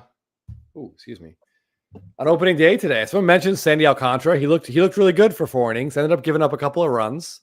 He pitched well. Skeens looked great, to be expected. Like against the Marlins, like pretty much untouchable. Crochet looked pretty good. Evaldi looked good. I think we briefly touched on it. Filmington benched him, but goddamn Mackenzie Gore. Wow. Looks like maybe the Angels could use Ichiro out there on the mound. Well, I see Joe Cochran here, I think, is using it's almost like a cheat code, right? But honestly, if it's someone who taught for their life is able to win some baseball card trivia, we're okay with that. Yeah. Use any skills we have. I get it. And more Torkelson. I just don't know. That's really interesting. He might be one of the more fascinating opening day performances. Like because his cards are at rock bottom. Sleeper, rock bottom. Absolute rock bottom. I mean, there were memes going around joking about the prices people paid for his cards. Oh, yeah. When he came up. Yeah, the Market Movers account on IG had that one. Was it a gold or a red that sold for like something like $8,000 at one point at its height, and then sold recently for like $86. It was like 1/100th the original price or something. I mean, good Lord. Ay. I did not see any of these first pitches we're talking about. Trevor Hoffman, would you throw it out for the Padres? I'm guessing. I missed there was some good. Apparently, there were good opening ceremonies for the Dodgers. There was like Kirk Gibson and Freddie Freeman did something. I didn't see it live. Hopefully, their jerseys, those gold jerseys, the gold trim. Oh yeah. But oh boy. So what do you think? What do you think for tomorrow's games? Now it's a pretty light slate tomorrow. Is that right? Because I know a lot of people that played today don't play again until Saturday. Oh man, did I just smash my shin? I did want to mention this Jeremy comment. I'll get to your question in a second. Did he throw out the first pitch? Okay. I think he did. Yeah. The catch that Victor Scott II had today, I didn't see the catch, but Victor Scott is probably not going to be a player that like sets the world on fire or changes the landscape of Major League Baseball. But Jeff runs a fantasy league with a bunch of guys he went to college with, and I'm allowed to play. And one of our other buddies from out here plays. It's an auction league. My entire plan for this auction was for $1 toward the end, I was going to grab Victor Scott II to be my fourth outfielder, and he's projected for steals. And my lineup was built mostly for power, and I just needed one guy to run. So I threw up Victor Scott II, waited for my $1 buy, and someone else still had money and a roster spot and bid me up to the point where I couldn't afford him anymore because I didn't have enough money left. And that soured me on the entire auction experience. That player will not make or break my season, Jeff, but I cursed about it for an hour after the draft. Why do we do this to ourselves? Why do we play fantasy baseball, and why do we care so much about things that just don't matter? The fact that I kept getting outbid on Taylor Ward by our friend, who then didn't even remember bidding on him the next day and was wondering why he bid him up. Yeah, I don't know why we do it. I don't know. Yeah, Jeff did the auction with his son, who is 7 years old. I did the auction with two guys who's basically are like 2 7-year-olds. One of whom brought over Guinness and other recipes for car bomb. So that's how we started our auction, was with the car bomb. So one of the three of us basically forgot, kind of blacked out, like Will Ferrell style in Old School, fully blacked out for like 40 minutes of the auction, and ended up stealing a player that Jeff really wanted and has absolutely no recollection of it whatsoever, which is absolutely hysterical. So I hope Taylor Ward goes like 30-30 this year for him and not you. I know that's mean, but yes, he probably will. Tomorrow's World Series ceremony at Dodger Stadium. Oh, there we go. Cool. I bet those rings are going to be pretty gaudy. Yeah, I mean, yeah, as they probably should be. Professor's dugout. All my teams look like this. A lot of except rough for, hitting, yeah, unless you guys had Orioles on your team. Orioles or Padres. I mean, Machado and Tatis for me combined for 4 steals, which is Bogart's probably got the a last. steal. Yeah, Bogart's got a steal today too. Bogart's got a steal. I mean, yeah, Drake Baldwin didn't do a great job curtailing the running game. But yeah, Machado, I'm waiting to see when Machado's last 2 stolen base game was, but I'm guessing it was while he was in Baltimore. It had to be a while ago. But anyway, I am excited for Machado and Tatis this season. I don't want them to do it against the Braves. Yeah. Jabroni, this sounds like a worst nightmare situation for today. It is what it is. I mean, when daily roster management, like, you'll be right more than you're wrong, but the times you're wrong are going, they haunt you. They stick with you. Yeah. They really do. And it's frustrating. Tyler O'Neill, we didn't mention him, Chris. 6 opening days in a row, or maybe we did. I think we did. Incredible. I know we Absolutely talked about him a lot. Yeah, BFG incredible. cards, drafting, and drinking, a great combo. Yes. Oh, yeah, for sure. Yeah, I mean, it's like Tatis got pretty squirrely over there. That was a brief time when I stopped by Chris and Jake and saw Tatis at third. Yeah, Chris Sale kind of turned around and Tatis was like 40 feet down the line. Yeah, it's just I'm excited, Jeff, to do Blabbin every Thursday when baseball's happening. I feel like it's just there's more energy. We're more excited. Like, there's actually specific plays we can talk about. Like, yeah, like Tatis just effortlessly. I think he stole third base twice. I mean, we'll get there. The Braves will get there, but yeah, he looks primed. I'm excited for what he's going to do. Like I said, but maybe that's why he only wanted to stay at first, so he could slowly work his way around the diamond and get some steals. He's got to pad the stats. He's got to pad those stats, Jeff. Juan Soto, I know he got a hit in his first at bat. I don't think he did anything after that.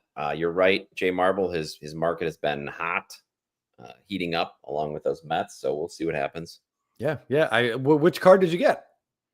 Always interested to hear what cards people pick up. Best poker players never remember the pots they win, but they remember with great accuracy the bad beats they have. Yes, I believe that is a good fantasy analogy. Any Rounders quotes I hear have got to be said in horrible Russian accents, though. They can't just be repeated like with a regular Wisconsin accent, Jeff. Not if it's Mike. Not if it's Mike Sherman, right? Nah, still. It's got to be with the Russian accent. Yeah. Pay this man his money. It's like Christopher Walken Russian.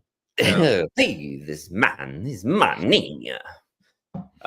There's a question for you, Chris, from Jabroni. How do you guys decide what to collect? There's so many options. Constant evolution, right? Yeah, a constant evolution. Yeah, I mean, if at one point it was just SPs because they were more accessible, but then we realized they're almost too accessible. So I don't know. We had to, like, for me personally, it's players I like A and images I like B. They're kind of the two things that I try to target. And if the images are on rare cards, it gets even better. But it's hard. There's so many things out there. There's so many options. There's avenues into this hobby. You know, take your time, find something you like. Yeah, and don't be afraid to change. Don't be afraid to change paths. If you like, because originally when I used to collect as a kid, it was basically set collecting, trying to put sets together or as many of the same card of your favorite players you could get.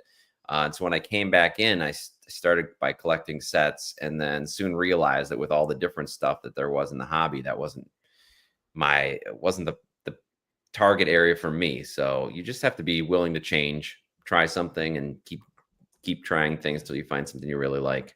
Yeah, something will, like, I don't know, something will, I don't want to use a Goodwill Hunting phraseology, but something will, like, blow your hair back. Essentially, you'll buy some cards, you'll get something in the mail, and you'll look at it and be like, wow, like this, I really, really like this. And once that happens, then you'll just start getting more of that thing. And yeah, then your collection you'll start to go bananas about it. For example, in the comments there, Jeff, Cardboard Showcase gives us a great example. Yeah, this one I put up about the Heritage High Number Red Ink Auto of Mike Trout. Yes. Keep the fun going. That didn't take long. I hope you used our affiliate link, Mike, to buy that. No, we don't have one, but man, we should, especially if we're talking more about cards. Right? Thoughts on binders? We love binders. I've got a Brewers binder going. Chris is getting into the slab binders, which are really cool. Yes, I have a slab binder now for all right. So yeah, slab binders are incredible. It's so much more fun to look through your cards that way versus in a box. Easier So, way to see them than in a box. Yeah. just want to share this real quick. Cardboard Showcase mentioned he picked up his Mike Trout red ink. So Jabroni, I think it was, like, this is his run of all the Mike Trout like heritage red ink autos and stuff like this. When you start collecting them, you get really into it. Like, I want all the Topps blacks of a certain player, or all the Topps golds, or all the, maybe you like Topps chrome blue waves or something. You start putting these runs together of players you like, and this really it gets your heartbeat starts to go. And when I look at Cardboard Showcase here, this is awesome. And I'm excited to see the updated photo with the Mike Trout, the new Mike Trout. Yeah, yeah. So I think there's something about the collector mentality that draws us to sets, and it doesn't have to be the 800 card set. Now it can be this set of a player, specific card like Chris is talking about, different subsets that we create, and there's some satisfaction that we get from completing it, or seeing a completed one, which is really cool too. Oh yeah. Somebody who I think might have been Jabroni didn't hear the slab binder. Shoot us a message on Instagram, and we'll send you the. But there's a lot of slab binders out there, and they're pretty cool. Yeah. We'll share. We'll happy to send you the link of the one I bought on Amazon. But yeah, sets and binders are awesome. There's a Rain Delay Sports Cards, or Rain Delay something on Instagram, is working on the 2020 Stadium Club Chrome Refractor set. It's 400 cards, and in a binder. That's going to be just incredible to flip through. And I know there's other people on Instagram that have like Stadium Club sets and binders, and the images as you flip through page after page, it's like, they're not even cards, Jeff. They're almost like, works of art. Sort of. Yeah. And then you have that set, and it's a little time capsule from that year, what was going on. Collect your favorite player.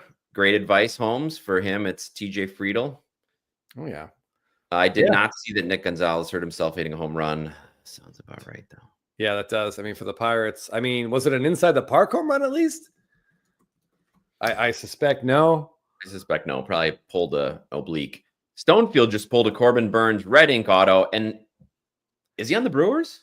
Yeah, I'm gonna find a copy of this card because Jeff and I, I know it's 2 teams ago, and I love Brewer cards, but I don't know why they chose to have him on a Brewer card for this. Yeah, Jeff and I were talking about this card yesterday, and congratulations, like a red ink of a guy that won a Cy Young is awesome, and it sounds like we're sort of crapping on it, and we certainly do not mean to be, but no, because I like that he's on the Brewers. I would rather have it, but I think people that are fans of him, either that we're fans in Baltimore or fans, I can see why he's not on a Diamondbacks card, but sure. But how is he not on an Orioles card, right? I mean, it's been a long time. Yeah. I don't get it, but that's awesome that you pulled that. Yes. Congratulations. Anytime you pull a red ink, like, that's incredible. Like this Clayton Kershaw has been floating around eBay. I don't think he's had a red ink for a couple of years. And this that's an awesome action shot with the auto right across the white jersey. And that's, just that 75 design is so cool. It's so great. Professor's Dugout, biggest chase for high numbers, the Yount Brett dual auto, which is awesome. Chris promised me there was going to be a Robin Yount Jackson Churio auto, and that did not make the checklist. So I'm still trying to lick my wounds over that, but I'd love to see one of these Yount Brett show up. I feel really bad about that. It seemed like such a no-brainer with this design and there being an iconic rookie, like a Hall of Fame Brewers rookie in 1975 and a potential iconic Hall of Fame rookie now. You'd think they'd put them on the same card, but we didn't get it. We did get this Reggie Jackson, which I think is really great. Love where he signed. Yeah, the way the auto goes right across the arm is just fantastic. And of course he's going to be on. It doesn't matter for the retired players. And Byrne says timing Von card autos makes it tough. I get that, but it was like 18 months or almost 20 months since he signed away from the Brewers. So I haven't seen that before. Yeah, he was on the Orioles for the entirety of the 2024 season. So it's just weird that they didn't get him over there. But whatever, it is what it is. On the red ink checklist also, and I don't understand. I don't know. If someone wants to help me out, this is Jose Ramirez's red ink. I just want to know. I don't understand what he's writing, I guess is my question. I see the 11 on the far right. But then he appears to write the same letter twice. But Jose and Ramirez, they start with different letters. So I just like I7 squiggle 7 squiggle 11. Yeah, I don't know. Maybe Jose isn't his real first name. Maybe that's his middle name that he just goes by, but he signs a different first name. I don't know. So if anyone knows, there's a mystery. That card's a bit of a mystery to me. I would love let us know what he's going with there. Ninja's a little concerned about you, Chris. You sold a whole shelf of cards behind you. I see you're back in your usual position. Movie posters are not behind you, but that shelf is looking a little empty. Did you sell all those? It looks very empty. Yeah, I was a bit late in getting into position here. I unfortunately did not have a chance to actually load up that shelf. It does look a bit bare. Fisto is doing a lot of heavy lifting behind me, as he does. But unfortunately, yeah, it's sad. Try not to look at it. Corbin Carroll auto, Matt Nice, and a Lawrence Butler auto. Whoa, 2 autos. People are pulling a lot of stuff. I think this is one of my favorite looking autos that I've seen. The Pete Crow Armstrong rookie. Real quick, Chris, Los Bravos said that he thinks he signed Freeman's name, and those do look like the Fs that Freeman signed on Jose Ramirez. There's a strong similarity there. That's a really good call. Yeah. Oh yeah, this is great. Pete Crow. Yeah, that one looks really good. There's a whole bunch of sort of retired guys that are in this set.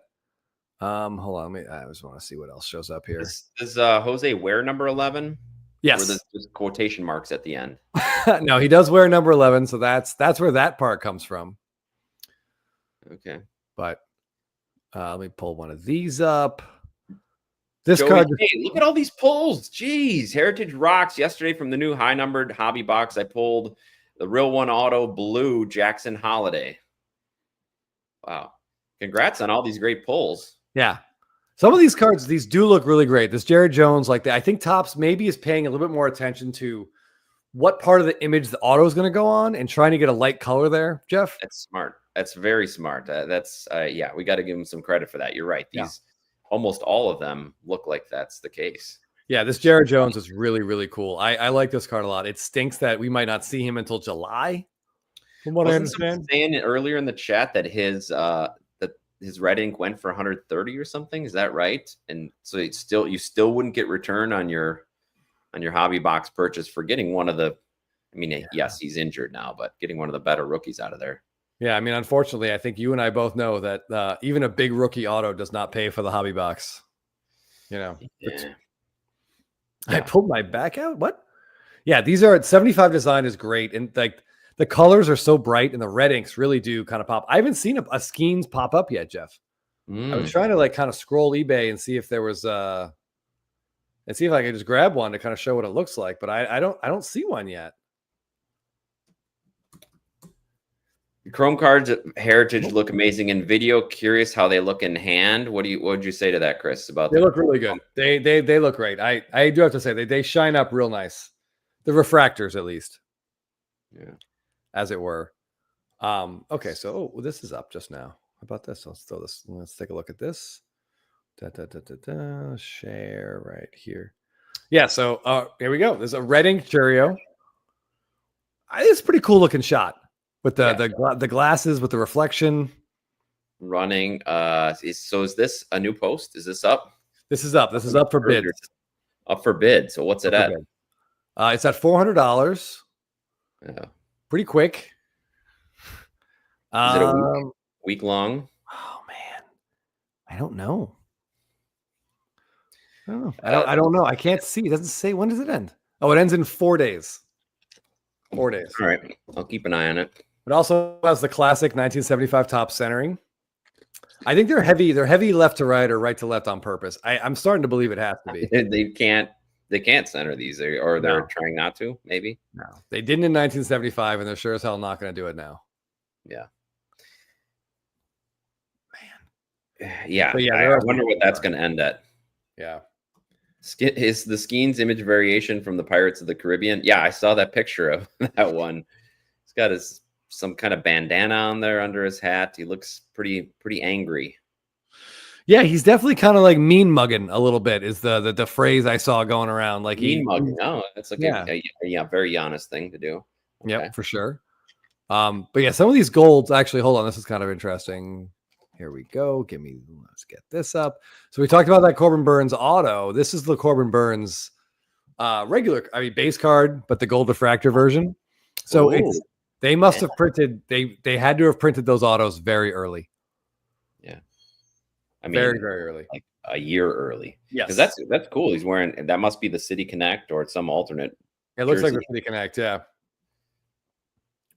Yeah, Professor Chris did bring up the box topper earlier. That's got to be ending soon. Oh yeah, let's look Love at that. it, but it's getting kind of high up there. Well, I mean, I also I was surprised to see it wasn't numbered. Like I don't know how many there are, but it's unnumbered. It ends in 27 minutes, Jeff. You're looking at $648. Yeah, It's pretty cool. It is. Cool. Yeah. Probably less. It'll end at less than it would have been if he had a decent day. Yeah, John, Caribbean, Pirates of the Caribbean, either or. Either or. Oh, Skeens Redemption, Marcus says. Ah, okay. All right. Well, that explains why none have shown up. There's a lot of gold refractors on there, which makes sense when you figure all the extra guys from Series 1. Everybody's got gold, right? Yep. Yeah. Yep. There's only 5 of them, but now there's 5 for all. Yeah. 700 cards. But yeah, Heritage is fun to look at, and I have a lot of save searches for like red inks and golds just to see what shows up. Check this out. Heritage Red Ink Willie Mays auto ended tonight. Awesome. Nice. Congrats. Congratulations. Oof. That sounds like a pretty incredible card. Yes. Wow. Very nice. Yeah. I'm just gonna look it up. Oh yeah. Throw it up there. Throw it up there. I want to see what this looks like. Yeah, let me grab it. I'm trying to get the ended one completed.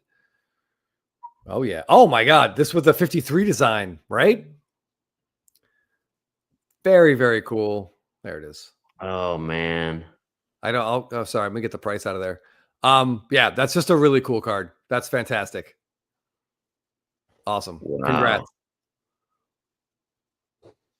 That's really cool. In the red too.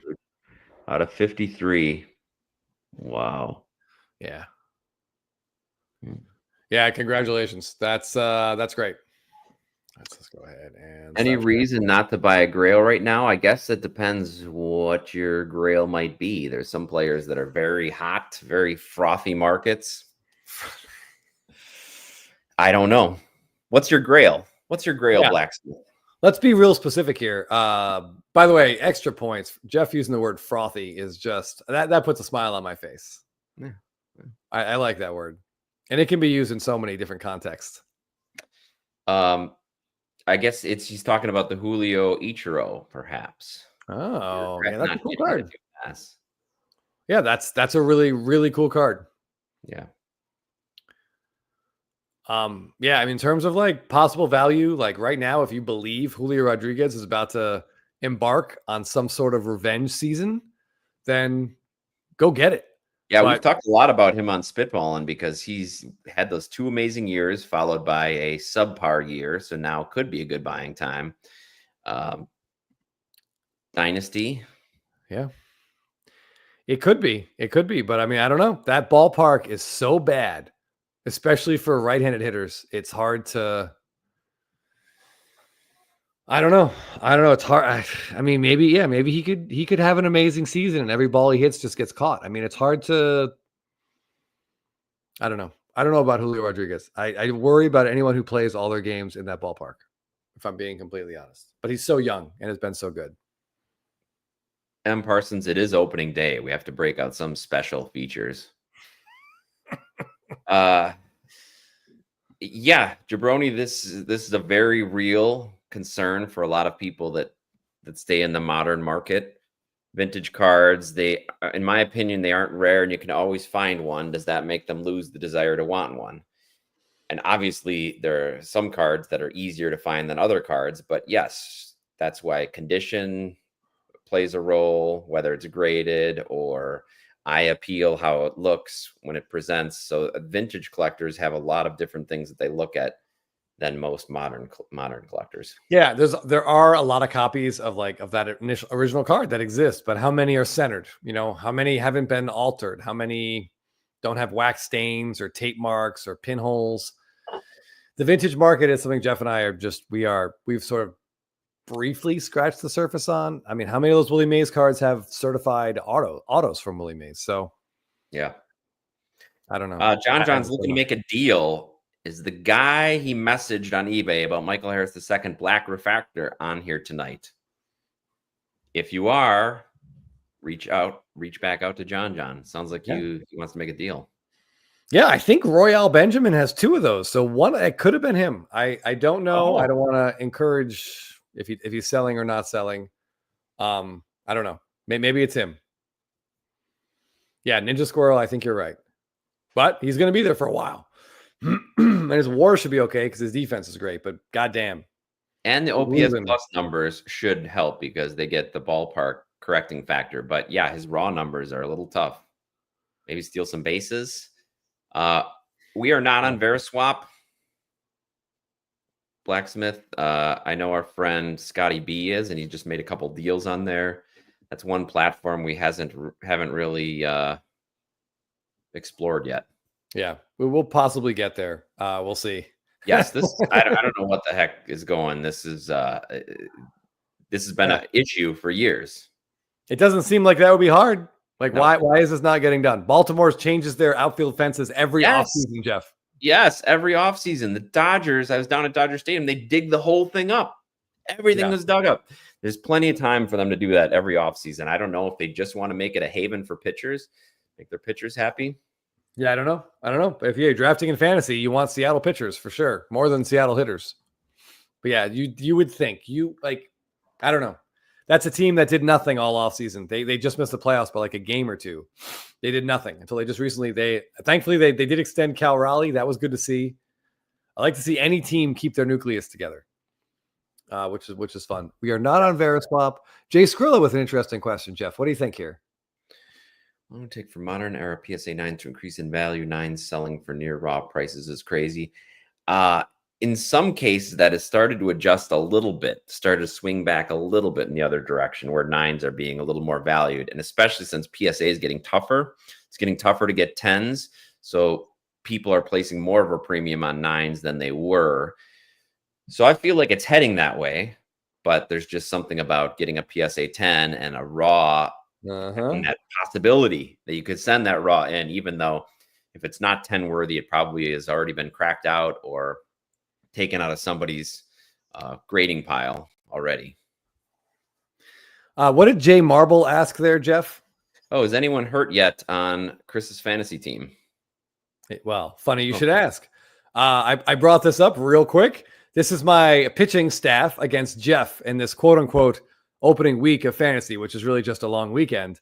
And here we have, it's weekly, so we're already locked in, can't do anything. But here we have Jared Jones, comfortably already on the 15 IL, and Tanner Bybee, who, as we know, if you were on social media at all today, he bragged about really enjoying Chipotle the night before every single start that he makes.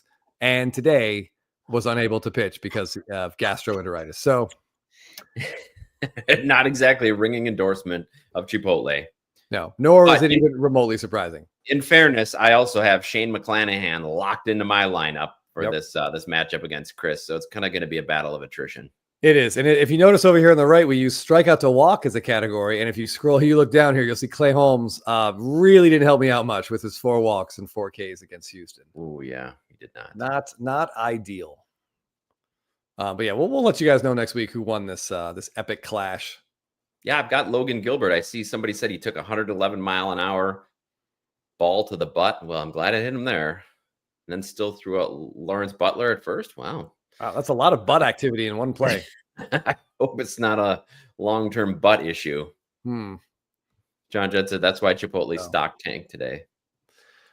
It's tough. It's tough when news like that. I mean, we all know you're playing with fire. I mean, Chipotle is delicious. I like it too, but we know what we're wrong there. Oh yeah. Timmy, two hobbies. Thanks for asking, because Origins is back. There's Yeah. 5 episodes left in the season, so check it out Mondays on CBS. But no, I'm pretty busy with the kids right now, so it's not doing anything else. But I show up in a few of the episodes that are done, so give it a watch. Yeah, side note, if you guys do or don't watch NCIS Origins, my wife was crying uncontrollably at the end of last week, at the end of the episode on Monday. Now, that's obviously a testament both to the writing of the show and, of course, her emotional instability. This card, a probe scene, ended today or yesterday, I think today. One of the most aesthetically pleasing Acuna rookie cards that exist in a PSA 10. The pop's probably higher than you think. But what do you guys think this card went for at auction? At a Probstein auction? Oh, man. Again, this guy's not going to play for about a month, I think. Thank you, M. Parsons. $4,000. Okay. All right, let's see. There's some really fun predictions over here while we're talking about that card. Stewie says he likes vintage, the better value than ultramodern. I have a hard time disagreeing with that. There are so many cards of every player right now that it is getting goddamn ridiculous. Very discriminating if you're looking at modern. We've got a lot of low guesses on this. 1,500. If it went for 1,500, I'm going to be really sad that I didn't buy it. I know, right? All right, well, let those people guess. Professor's Dugout talked about Brent Rooker maybe hitting 60 home runs in that Sacramento field. A lot of A's are going to put up some pretty nice home run numbers. Yeah, Langoliers maybe. He easily hit 30. 290 on base percentage, but 30 home runs, no problem. Here's a question for a Brewers fan, Jeff. What do you think? Bryce Terang, Sal Frelick, Garrett Mitchell. Which of these 3 will have the most expensive cards in 5 years? Oh, man. I'd like to say none of them. I wouldn't buy any of them. I have a couple Bryce Terang cards from his Bowman Chrome first autos when he came up. I guess I would say Bryce Terang because I feel like he'll probably get the most notoriety. He won the Platinum Glove. At least that keeps him in the news. Sal Frelick only hit 2 home runs last year. He's just not. Garrett Mitchell hasn't been able to stay healthy. He's still getting a back cleanup. Maybe he'll have a breakout season. But until he does, I would go with Bryce Terang of those 3. All right, well, there you go. Yeah. From the mouth of a true Brewers fan. Yeah. All right, let's get into the results of this. Ronald Acuna Jr. Someone said Probstein auctions are shilled. I know it can seem like that, and there have been accusations, but we found out a couple years ago, Probstein is kind of like ComC in that you can have a account credit with them. Yes. When you sell, you send some stuff to them for consignment, you can keep that money in your Probstein account and then use that account money to bid on cards. And right. You avoid some tax liability that way. But I think that also can inflate prices because you're sort of playing with like house money in a way. Exactly. And the people that we know that have accounts with Probstein always feel like they're willing to pay a little more there because they've already got that money there. So yes, they may be shilled also, but I believe there's just a naturally inflated price because of the way the system works there. Yeah. All right. So anyway, let's get to this Acuna card, which sold at auction, mind you, for $3,150, which has got to be near the all-time low for this card. Near bottom. So it's interesting. I think Acuna, I mean, again, look at me. I'm a homer. I'm biased. I'm an idiot. But at some of the prices we're starting to see on some of his cards, I'm starting to think about buying in again. Because, I mean, when baseball starts and a player isn't actively playing, people they do forget about this guy. Or don't put their money towards them. Yeah. Right.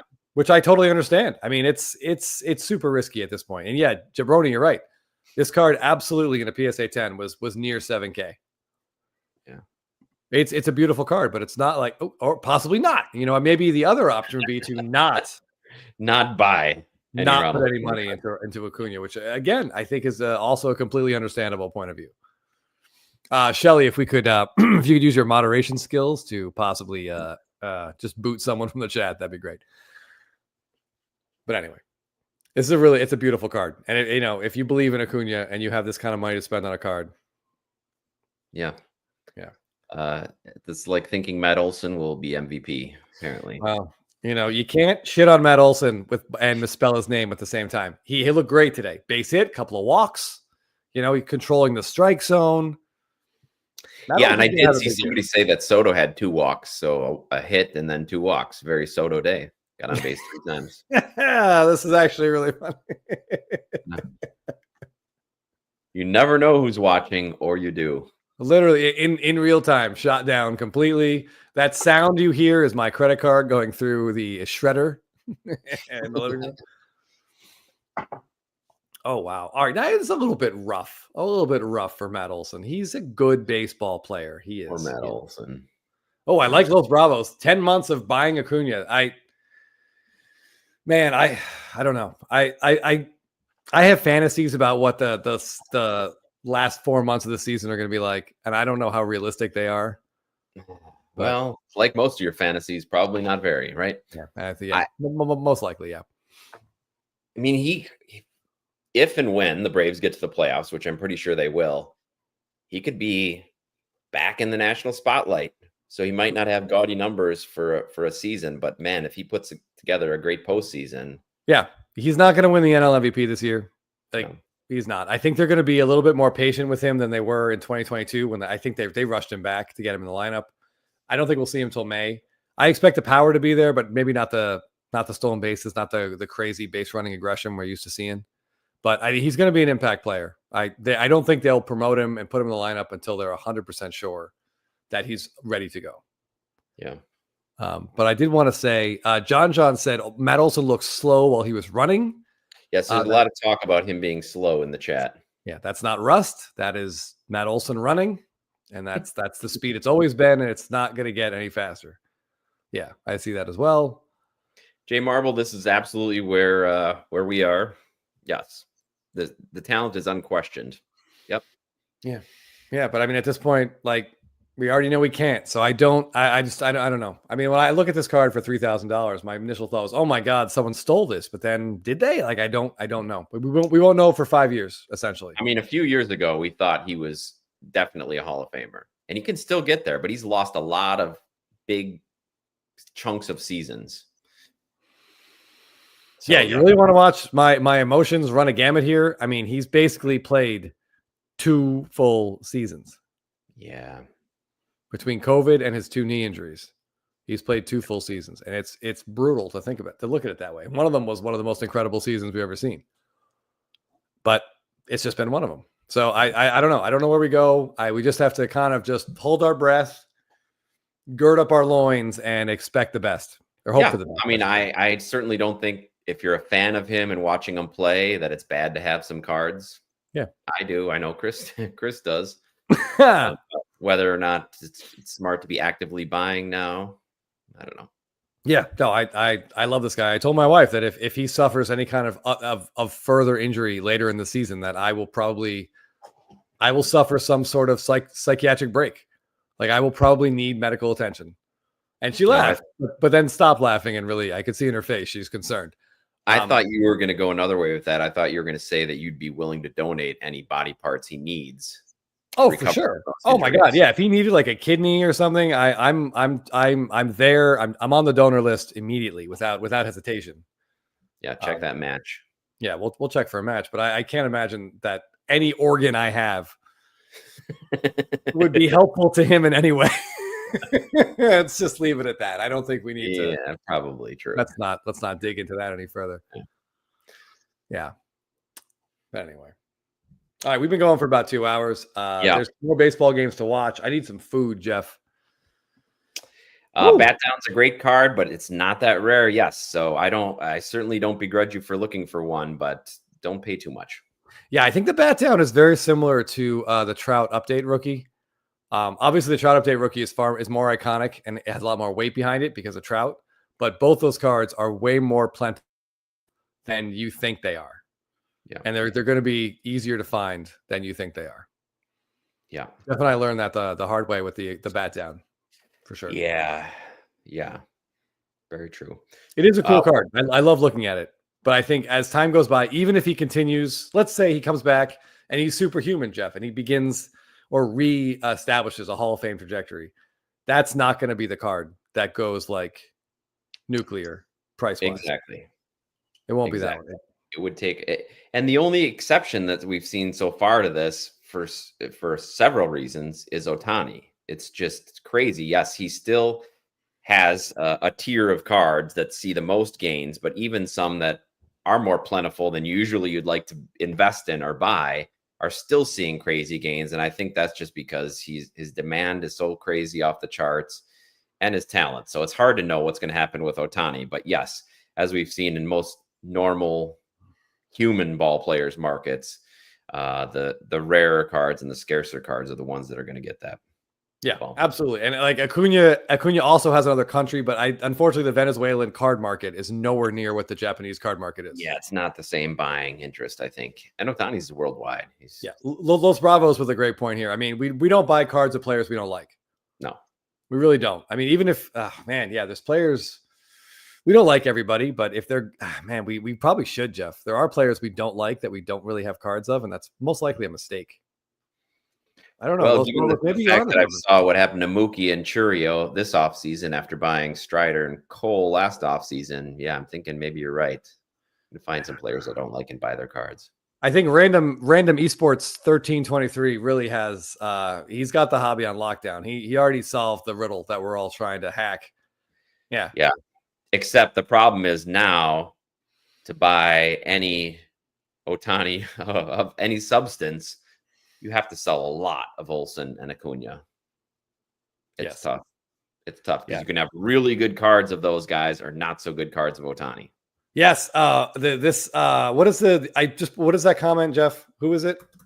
From Hayes Cobb, Yeah. I just snagged a PSA 10 2021 Heritage Red Ink Acuna Auto. Gorgeous card. Speaking of red inks. Yes, it is. This card is awesome. Oh, shoot. That's the wrong one. Damn it. Anytime someone mentions a specific Acuna, I am going to bring it up. I'm guessing this is the one. Can I share this tab? Where are we? Yeah, I'll bring it up. Oh. Yeah. From the 72 design. Yeah, really that's cool. Yeah.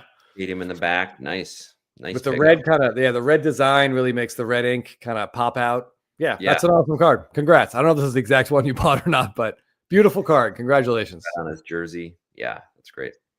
Oh my God. Chris, do you know what was the print run of the bat down? Was that or the Acuna? Is that you're asking about the bat down? The print run on the Acuna Tops update is probably like 100,000.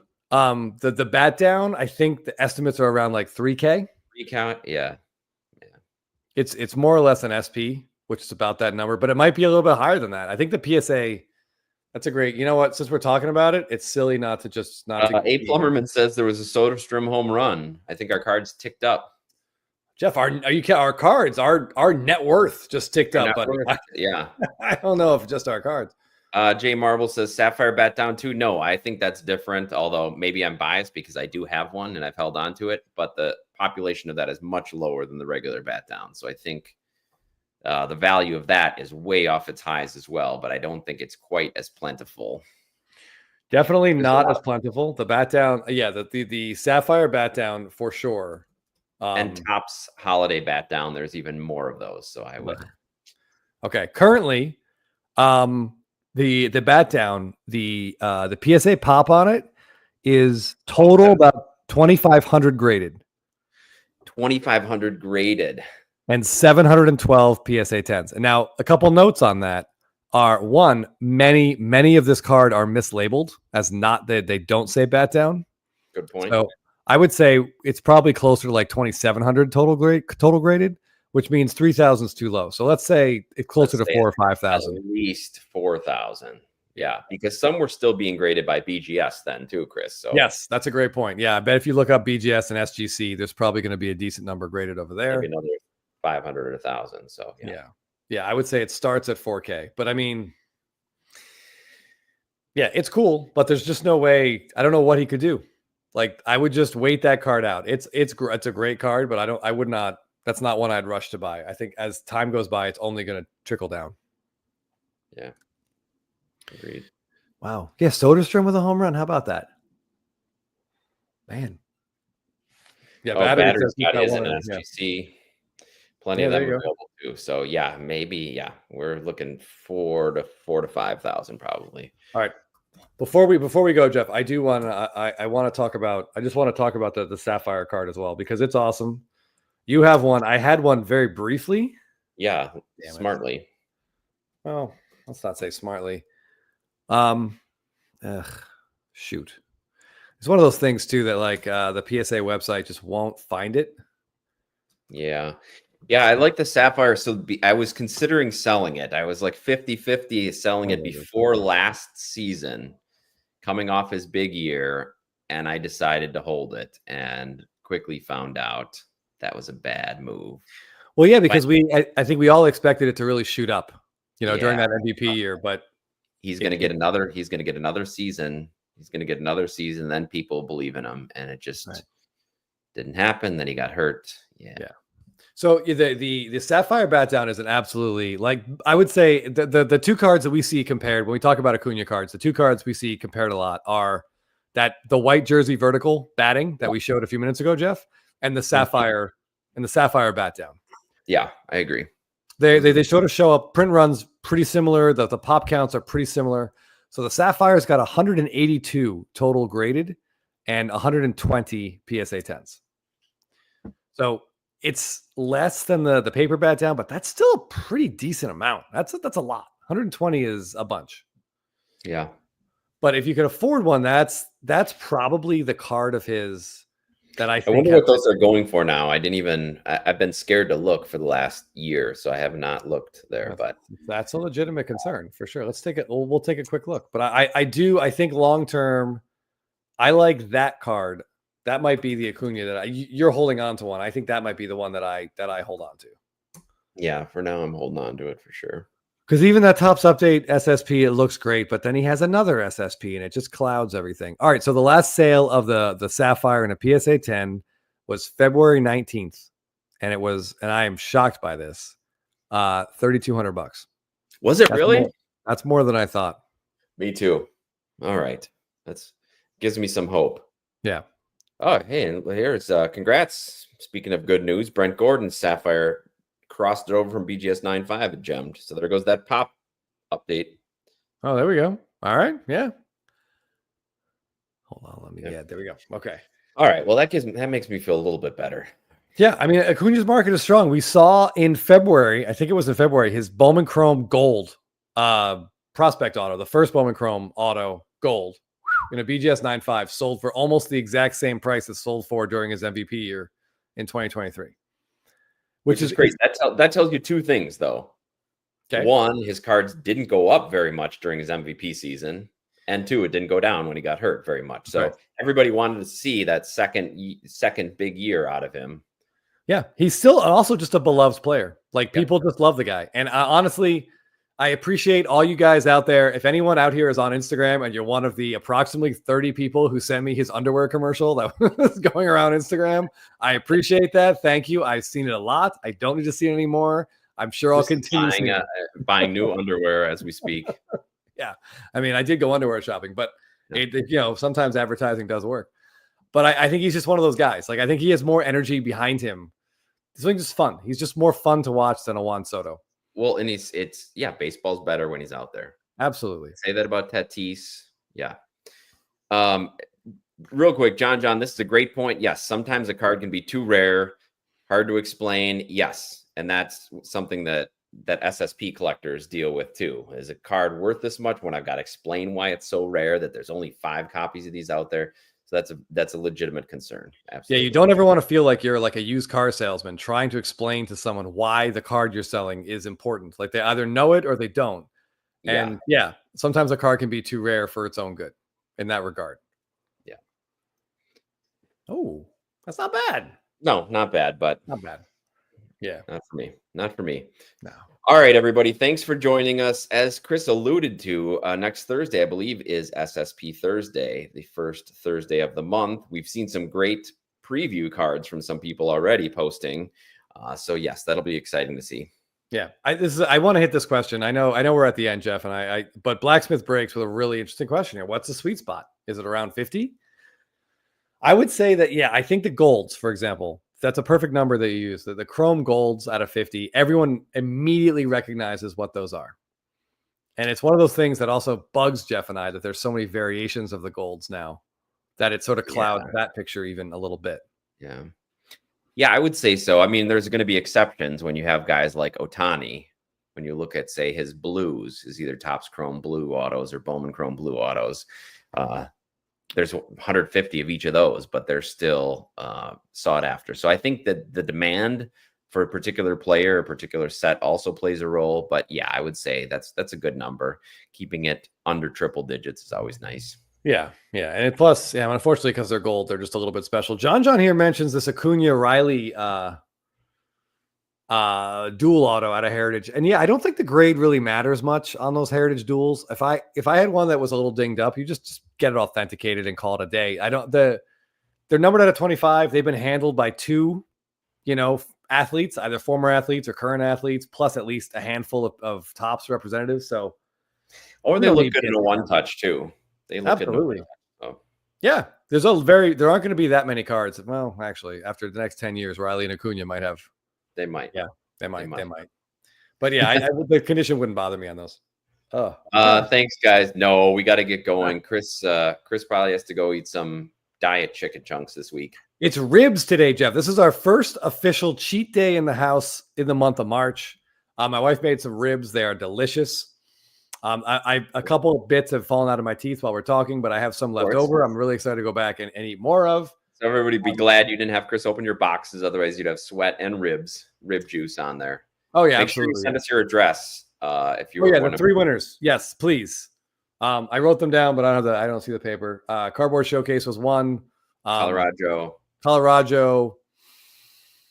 Crap, I forget the third one, but you remember because you finished third. So send us your address, please. Woo. Yes. Great opening day. Despite our teams losing, I'm so glad baseball's back. It just makes everything better. It does. So. It really does. It gives us something else to watch. A little distraction, a much needed distraction. Thanks everybody for watching. Check us out on Spitballin' Cards. We've been dropping a lot of videos over there, especially now with the season starting. We'll be digging more into players. So if you like those kind of videos, check it out. Anything else you want to say, Chris? It's SSP Thursday next week. Up those posts. Honestly, full disclosure, I don't have a new card to post. I don't know. We got some old cards we have not posted yet. So that's true. We may have to go. Might have to dip into the well. But I appreciate you guys are posting random Thursdays. We get SSPs and it's awesome to see. Yeah. So I'm looking forward to some good, rare image stuff on Thursday. It's going to be a great time. Enjoy opening week. Hopefully by next week, our teams will have a couple wins under their belts and everybody feels a little better about the season. If you have any questions, hit us up on Instagram, Baseball Card Addict, my favorite cardboard. Otherwise, give your parents a call. Yep. Check on them. Absolutely. Yeah, John, I'll pull the slab binder out next week for a quick run through. Slab binder, yes, and then you can tell us where to get one. Absolutely. All right, everybody, let's bump up some tunes to end here. All right. I got just enough cocktail for one song, Jeff. All right, that sounds good. Let me see if we can get something playing here. Oh, actually, what? The turtle. Oh, all this is playing. Hold on. We heard from our great show mascot, you might want to say. Yes. It's in. You sent it to me on Instagram, right? Yes. Hold on.